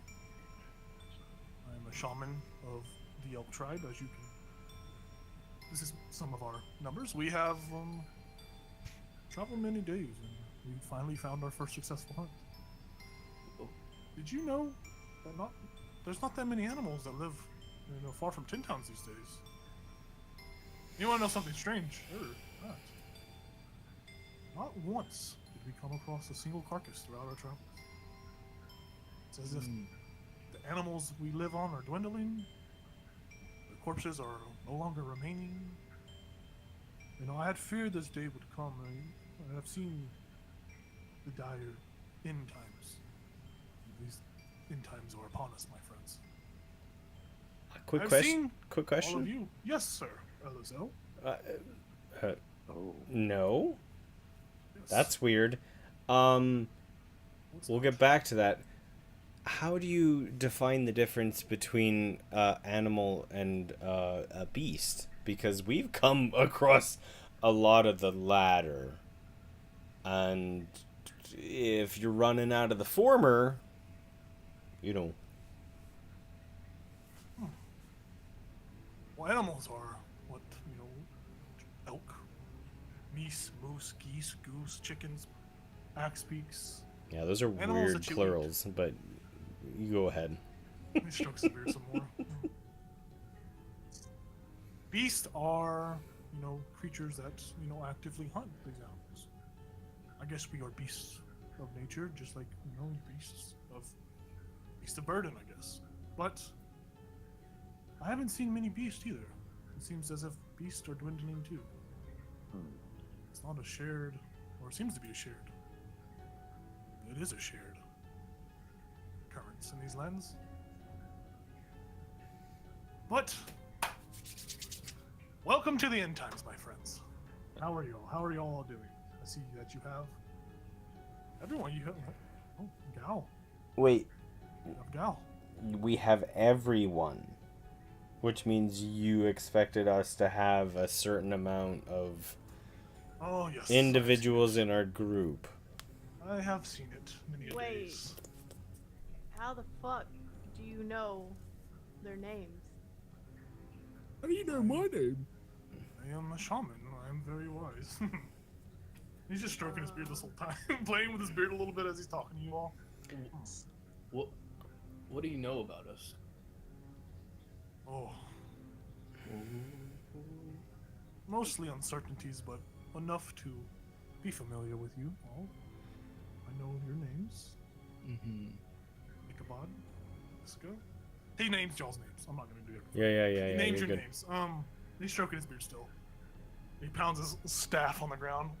I've seen you all in visions. I am magical shaman in nature. I get visions from time to time. Okay. And I've seen each of you primarily trying to prevent these doomed lands from burning down. Tin Towns is doomed, I am afraid to say. I've seen all these visions of them just burning. Fire raining down upon them. So many deaths. So unfortunate. So, but is this one of those like so many deaths to preserve so many lives, or is this like so many deaths and move on to so many more deaths? I fear it is a snowball effect. So when you say the end of times, you literally mean... I mean, it kind of sounds really negative, and as in there's no, like, beginning of the end of times. You know, like a rebirth. Well, there is always a little light. All of my visions I see usually are doomed. I am only gifted the foresight of unfortune. So every vision I've ever seen has been just bad. So do you have like a brother who sees like the positive half? I wish I did. Me too. It is a cruel joke. It is a cruel joke. But I am still hopeful. I have been here many years. Oh, maybe long years. Yeah, I see. But I know, I am willing to bet that you are the saviors. You are those that will end the doom times. This is a good thing. that I'm seeing. So are we like the beginning of the end of the beginning, or the end of the beginning of the end? Like which one? That's a Smashing Pumpkins reference, by the way, for all He's you like- he's younger like- folk. I'm confused. Well, I know that without you, that all of Faerun will succumb to ice and death. So, Oh, so we're the people who saved everyone from Oral. Huh. So like That the bronze quartet or the iron 49ers, they're not much in this, right? I've never seen them in my. Okay, cool, Kingsland. good. Should I be looking for them? No, certainly not. no. Okay. We got this. They ain't shit. Don't They must worry not be about of importance. They must. Right. Probably not. They're useless. Yeah. Yep. But you are the ones that will save us from the eternal night. You're not wrong, J-Lo. We're in the world's wrath. See? I knew No, Taylor I'm- could be positive. Sure. There are many hardships before you. I have seen it. Your hands will all be soaked in blood. Guilty. Already done that. Innocent. How old did you say you were again? Oh, That's rude. an old man never kisses and tells. Okay. I'm somewhere between the ages of 1 to 300. Ooh. Mm-hmm. So, Okay. so what was the point in contacting us? Just Oh, like, I just wanted to see you all. Hi. Introduce do you want a myself. I guess. picture? Or... I mean, this is a good sign. This is really good, actually. This means that there's an end in sight. I honestly reach out and I like grabbed his gnarled hand. I'm like, Hey, what the hell are you doing? just shaking your hand. You wanted to meet us. Oh, sorry, no one touches them. Yes. Well, I mean, if you have a preferred greeting. He was stroking his beard. He was like stroking his beard. I thought you were touching his beard. If you have a preferred greeting, but I mean, the fact that you knew my name, which I'm hoping you know a little bit more about me, and that's kind of why I'm here. But I'm also obviously here for the end of times, as I mean, our group is at this point. Yes. Well, it's a pleasure to meet you. He reaches his hand out to shake your. No, it's already in my. I'll shake his. Oh, okay. They're already Oh, holding it. Yeah. Does anyone else want to shake my hand? before I I'll, stroke my I'll hand? shake your head. Okay. While I'm shaking, I'll be like, so you have visions already. Do you want another vision? A potion of Draconic Sight? My last potion of Draconic Sight. What the fuck is that? Oh. It gives you a vision. You have to really stick with it though. If you give up, that means you're a loser. You have to commit. Right. It'll give you a vision. Well, will I die if I drink this? I'm not No, supposed you to die won't. anytime soon, but You won't die. I've never seen Lorraine, this. you so should I don't probably know. explain what the vision might entail, though. Okay, sure. Yeah. So the vision, it will take you out of your body. You will fly far to the southeast, to the Most visions do, yes. Yep. Okay. Professional. And you'll go to these mountains, and you should see some dwergar. So they're like underground dwarves that stay underground 99.9% of time. Okay. And then they're working on like a big metal monstrosity. But I've used this before, and I think they know to look out for you. So what you have to push through their focus, and don't give up, because otherwise, if you give up, they fuck us, and we don't want that. They like fuck us or they fuck us? Not physically. Spiritually. Okay. Right. Spiritually, they fuck us. So and that's bad. They're not gentle at all. So, Okay. what do you? Oh, All right. I guess I'll drink it then. I guess I'll. Oh. Let's see what happens. Just right here, right now. Okay. hey, What hey, else do you can want? you give us something? Can you offer us anything? I know. Oh, I was going to, but this seems more impressive, more like immediate. What were you gonna offer us? Well, I was just going to tell you of some stuff. Well, I mean, let's do Hang that on, let's before wait. you I dive can in. drink that First. Let's do Are that. you sure? first. Yeah. Well, once you tell us the stuff, then You I'll are the give it to you. saviors of this land. I don't want to impede. Hey, just tell us your negligence. information. Oh, okay. Okay. This guy. I need you to stroke my. Lorian, I'm this not- guy. I'm not stroking your beard. Okay. Someone Okay. stroke my beard with me. I'll stroke your beard. You're fine. If you really need it, if it helps, yeah. Gowl and Elazar stroke your beard. Jesus. Is anyone else weirded out? We're right just now? each taking a strand. We're kind of braiding it, you know. Okay. Anyways. So as I was saying before, I have seen you in my visions. You know, death, destruction, dead, guilty, innocent, yada yada yada. This is Seinfeld? What? Jared. You guys. So, as a warning, I just wanted to let you know that whenever you face oral, when you face oral, not if, we don't talk in hypotheticals in here. When you face oral, there are some things you should know. She has to have her true form destroyed. She is a goddess, after all. Not once, not twice, but 3 times you will have to face her. Right. And when that time comes, whenever, the beginning of the end actually starts, whenever you all come to meet me, we will meet in front of this giant iceberg. I don't know where, but we'll meet in front of this giant iceberg. I'm sure the information I see the information sooner or later, or someone passes a note. But we will all meet there at the base of the iceberg, and I will do everything I can to aid you until we vanquish her as a foe. Now, my tribe is the Great Migration tribe of the Elk Tribes. We have traveled far. This is not all my members, this is just some. But we will all be there ready to help, aid you in whatever way we can. All I know is whenever you are at the moment of truly vanquishing Oral, that there will be a choice. There will be magics that can wish anything into existence, that can truly end her reign. Now, when this magic is used, it can only be used once. And it's whoever gets to it first. There is an artifact that must be properly acquired without any one of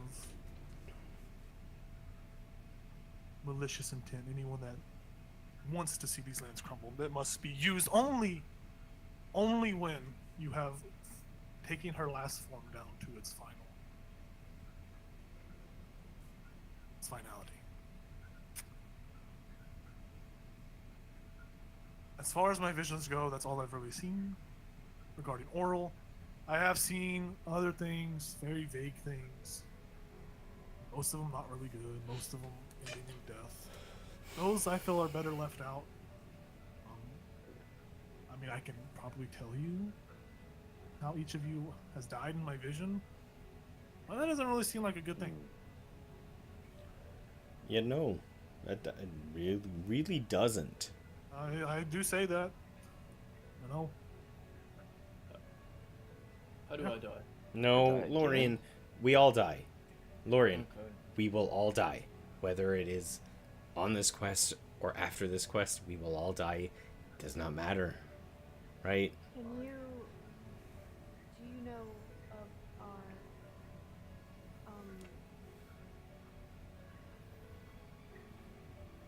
Yes.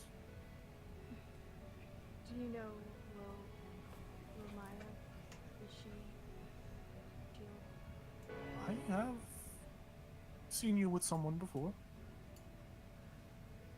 Is this the woman we speak of? Yes. I don't know. Yes, huh? Is she alive? In my visions, I've seen her. Well, I've seen a woman, Goliath. I've seen her, but she did not look well. You haven't seen her death?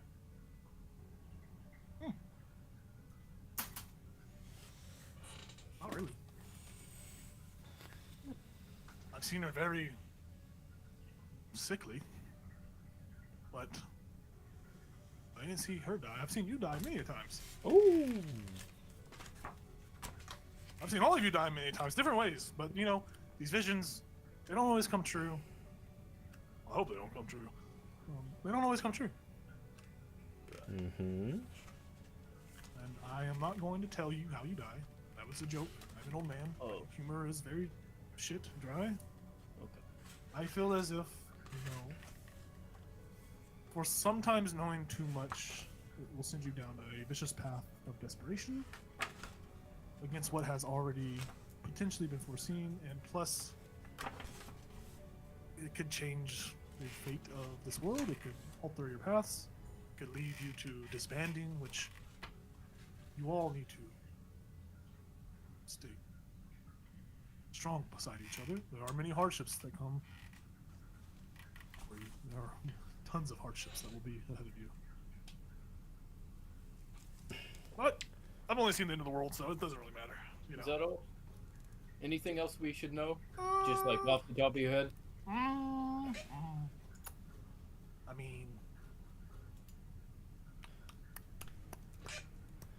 mean, I have specific questions instead of just like vague hopes. Yeah, what's a specific question? You've seen our timelines, is what I'm understanding. Glimpses, yes. Does that mean you've seen the past before we've been in existence, or anything leading up to? Or are you specific to our involvement in the end of times? It's mainly end times, but I have seen glimpses of past tragedies, past histories, but it's all so vague that it's hard to even believe them. I have seen. Is there anything particular you're looking for? 'Cause I've seen Yeah, a lot of I shit. mean, allow me to present some, I suppose, truth to your visions. Anazi Gazul, Yes. my creator, the Netheril Empire, the Magicratic Empire. I have no information, and I'm looking for it. And if you have any, I'm all ears. I don't remember anything about. I don't know names or anything like that, but I do remember a vision of a giant ball of black fire falling from the sky. It was falling faster and faster, and it fell to the southwest. But when I was watching it, this was many years ago, so my memory may be shit. But it was many years ago, and I remember that I saw a portion of it break off. It looked like a tower of some sort. It broke off way before I got past the spine of the world, way before it flew. Now, I would say that maybe, but take this with a, bit of hesitancy. These are just visions and not absolute truths, but somewhere north of towns, all the towns, a portion of what looked like a giant city falling from the sky may have broken off, and that may be a good start. I would check probably far northeast as a start. Now that was a vision. It could be. It's not always the whole truth. So, for all I know, it could have been a large rock. But it looked like a city.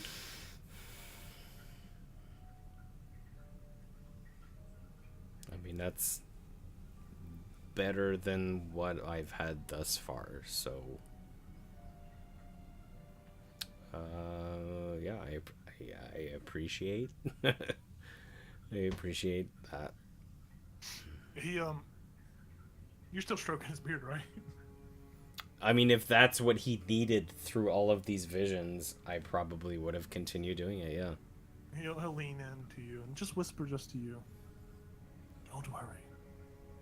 You will find your families. I've seen several. blue guys like Blue guys. That's very succinct. Thank you. you. You will find what you're eventually looking for. I mean, he's honestly like me. He's laughing a little bit, but there's like tears in his eyes. He's like, I appreciate it. Thank you. Anyways, So, have you seen Baron escape Revel's Inn? who the fuck is that? Well, good. He hasn't murdered me. I mean, there is. I have seen a prison breakout before, Oh, fuck. but I don't know if anyone. I've seen, chaos at Revel's Inn, but I didn't see what. I saw the outside, people freaking out, but I didn't see anything inside. Was there a lot of burning and fire? There was a bit, yeah. Some of Okay. the towers were smoking. But I it seemed as if the fire was coming from inside. I actually do have one more question. Yes, sure. In all of your visions, is Azita worth rescuing?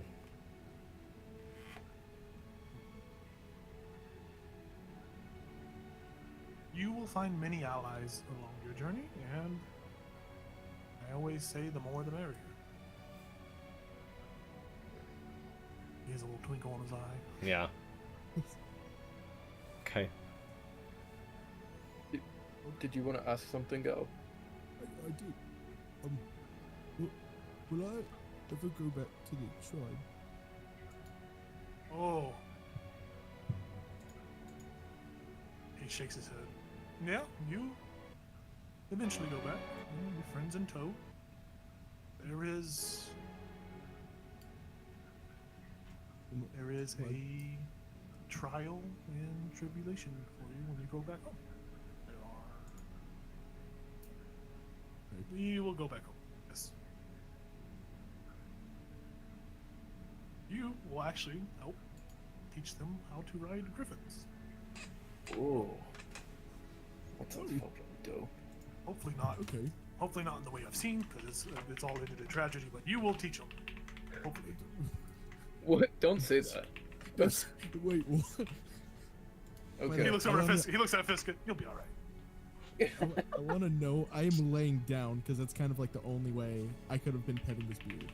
Yeah, I'm laying you're on the under ground. him, petting like the bottom half.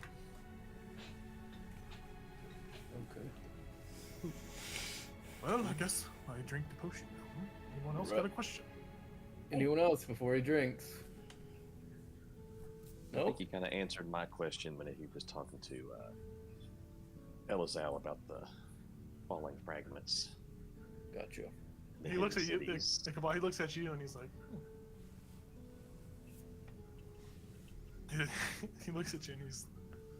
I like those scarves. They're mine. Remember. Sometimes the ones that you trust do the most harm.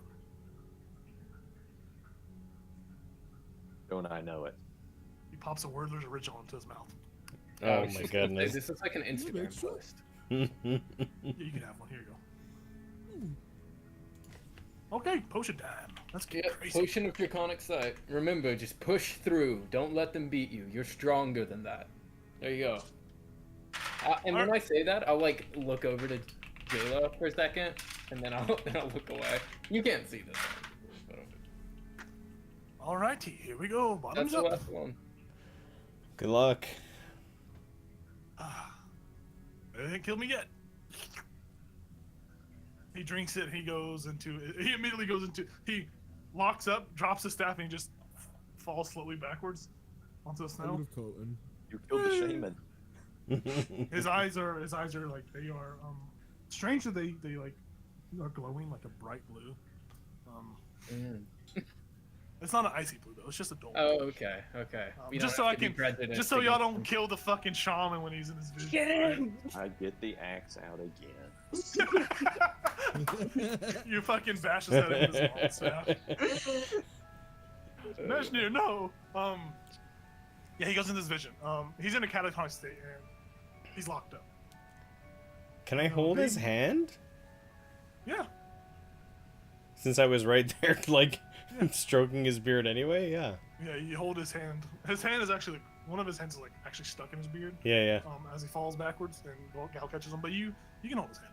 Yeah. You hold his hand. 10 seconds go by, nothing. 20 seconds go by, nothing. About the 30-second mark, you see his body gives it like a slight like twitch a little bit. About 40 seconds in, you see his twitching is becoming more of a convulsion. He's actually like tremoring. His whole body's like, it's becoming more violent, right? About 50 seconds in, you see that his nose is beginning to bleed. Oh crap! It's very slow trickle. He's fine. About 60 minutes in, you see that his nose is bleeding severely. 60 seconds. 60 Okay. seconds. Oh, I was like, wait, we're an hour in? Holy shit. Yeah, time jump.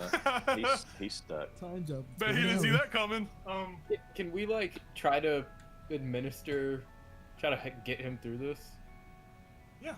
Yeah, I was gonna pump like my only harness divine power so that I could use, because I still don't have any spell slots, just so that I could pump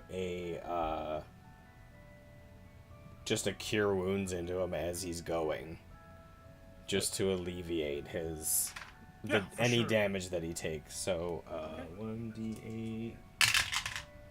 Oh, it's not great. 5. So. I mean, he's only nose bleeding right now. Yeah. I mean, okay. And convulsing. It's cranial, right? yeah, exactly. Yeah, he's convulsed. About 60 seconds in, his nose is bleeding drastically. LZL, you probably administered healing around this point where he's starting to bleed a little bit. You see his nose stops bleeding for a second. This is where Jayla gave up. He's still convulsing. And his mouth is beginning to open and close a little bit. Like it's not like he's like chattering, but it's not like to a point where it's like overtly like gonna cause damage. Right. About 70 seconds go by, and he is convulsion. Holy shit! He is shaking more than before. He is. It's like violent, like it's uncontrollable. 80 more seconds go by, his nose begins to bleed again, and his convulsion starts more. You see that his staff, which is on the ground, is beginning to like splinter a little bit as he's like convulsing. You feel as if this is if this goes on for maybe like another 30 seconds or so, that there might be permanent damage to his magic. I'm gonna pop a shocking grasp into him since I'm holding his hand. Yeah, to try to snap him out of it. He's shaking, and you shock the life. You shock him, and it sends this wave of electrical energy that kind of like breaks the connection. His eyes are still shut, and he's breathing really heavy. What the fuck did I just drink? Oh, what'd you see? Oh. I made that potion myself. Oh, what the fuck was that? It's pretty good, huh? I was in the mountains, spine of the world. I was flying. I found a force. Mm-hmm. A dark force. A force that's been I thought was long lost. It's evil. It's not just evil, it's also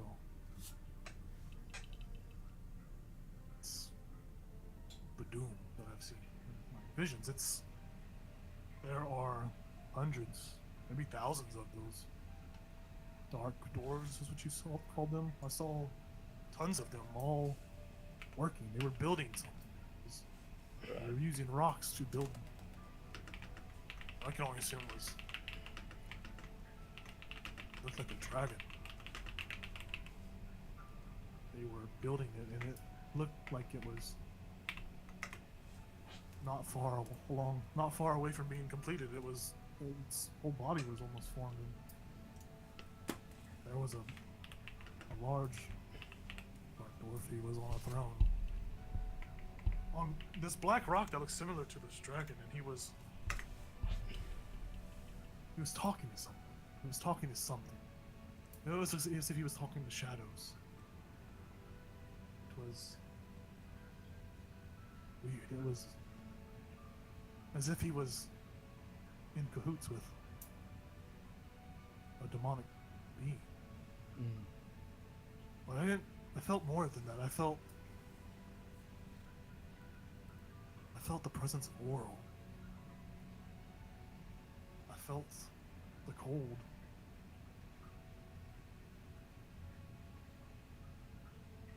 They all saw me. There was also a human amongst them. I couldn't make out what they looked like, but I knew they were female. She was talking with this large dwarf, and it seemed as if they were making plans for something.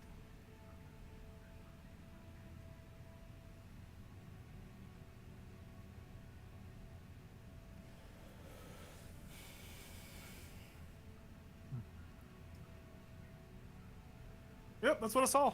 That's a real vision. That's a real vision. I made that shit. Anyway, did the woman look like they were like in a town speaker accoutrement? Or clothing or something like that? Very blonde, blue eyes. I don't know what townspeaker clothing is. Okay. But well, they looked of high status.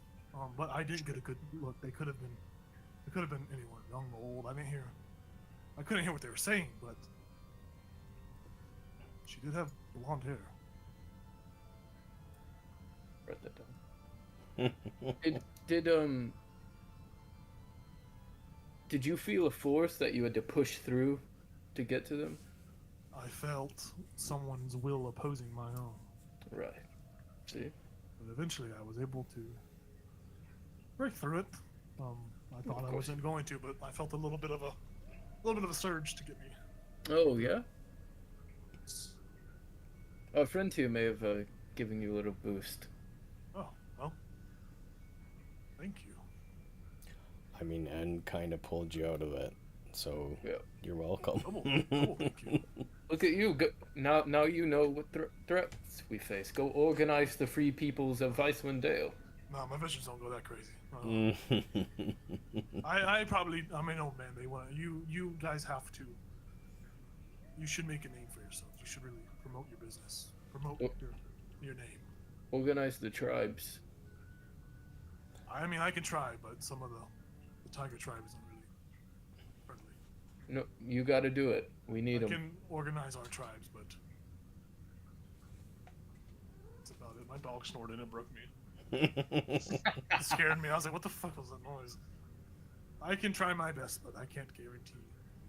I've never seen a vision where I organize all of them, so I can't really speak certainty to that. But if you have a potion of vision of tribe gathering, please let me know. I'll see what I make next. Who knows? Right. Well, I think my talk is done. My spiel. Yep. See you later. Oh, alrighty.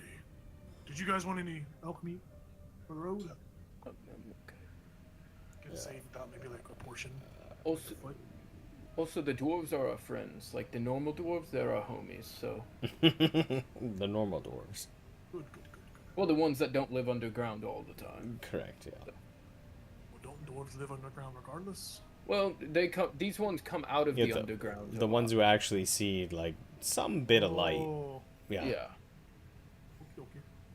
Okay. Hammer, folks. Is Jacob frozen for anybody else, or is it just on my my end? whole screen's frozen. Okay, right now, just so making I'm not touching anything. I don't want to fuck anything up. We can still hear you. Yep. Yeah, we hear you. Oh, you're back. It all just reset. There you are. Yep. Yeah, it all froze, and I was like, I'm not gonna do nothing. Oh, I there gotta it goes. relog on. Okay. Yep. But I guess if he wants to go, we'll go. Like if he's done talking. I'm glad I gave him the potion. It's cool. Put the fear of God in him. The fear of Lorien. My potion making. It's legendary. Yeah. Too bad I didn't get to do it on this one. I didn't have like a tongue or anything to put in it. He begins to depart from you, and he turns back to you, looks at you with his wisdom and shrugs his beard. To the hard future before us, may your hearts be filled with passion and perseverance. When he looks down, he realizes his beard is actually braided. Because as I was stroking it, I was like braiding it. I would have been helping with that. Yeah. I would have been helping braid it. I started at the bottom. Yeah. Lisa Huckabee. Lisa Huckabee. Just like, you're welcome. That's what Lisa Huckabee would do. Yeah, he as he says, perseverance. He says, "Don't forget, you're the saviors. All the people depend on you. Yeah. Don't be sad if some die. It's okay." We didn't need to repeat that. I mean, at this point, it's kind of, yeah, where we're at. Also, good luck. Good luck tomorrow. Thank you. Thanks. Tomorrow? What? Cool. We're free. We bought our way out of the water. Torque's caravan. Oh, Torg. Right. Yeah. Is there anything we should know about that? Just like real quick. Well. He looks at Ichabod. Probably best that you don't. You probably should get a disguise or something. Okay. They might be gunning for you, buddy. It's like one less scarf, or like 3 more scarves. I've seen many a battles between you and that creature, the person. Oh. Did we win? Pillar. Good luck. Nah, Okay. thanks. See you later. Let's We set gotta it. get to town. Well, good luck uniting the tribes and then coming to our aid in You're our hour fucking- of most need. You're crazy thinking I'm gonna unite the tribes, but Okay. alright. You're Okay, going dude. to. You gotta believe in yourself. That's the first step. Oh, Okay. Goodbye. And he scurries off with Goodbye. his tribe. They all head they head away from you. They head actually towards the blizzard. You feel as if these guys don't really get impeded by like blizzards or anything. Like they still face the blizzards, but they're not like so they're not inexperienced enough to like be thwarted by the blizzards, you know. Yeah. Yeah. So, with that, you guys begin to head back to East Haven, correct? Yeah. Yeah. You With our guys are in- cauldron of plenty or whatever it's called. In tow with your cauldron, perfectly so. And you are all making your way. You're all making your way back to town. It's a very uneventful journey. You know, you walk the rest of your journey another 30-35 minutes. You find your way back in East Haven. Thankfully, unlike, you know, Bryn Shander, the gates do not close at, you know, dark. You're able to enter the establishment, enter the buildings. You guys are back in East Haven for the night. I think that's probably a good way to end the session. You guys arrive back in East Haven. Yeah. You still have the rest of the hours of the night to, you know, figure out what you want to do for the eventful crossroads of Horse Caravan and. Okay, we're gonna start at like 4,500. They're gonna work us down. I like that. Let them work us down. And for, you know, that's it for tonight, folks. Thanks for sticking around if you did all night. It's been a while, so we had a little bit longer session. We had a cool battle where our poor Smeggle perished. God, he was too young. 3 R.I.P. months old. R.I.P. Dude. To 3 all the months. players, thanks for joining. I look forward to seeing you all in 2 weeks. Next Saturday. Hopefully by then we have been to move into our new house. That'll be pretty cool. Yippee. But yeah, thanks for tuning in and watching. And you know, fuck yeah, it's Friday. Woo! Hell yeah. Official sign off for the session. Is that it? We're done? Yeah, that's the Fuck yeah, outro. fuck yeah, it's Friday. Fuck yeah, Bye. it's Friday.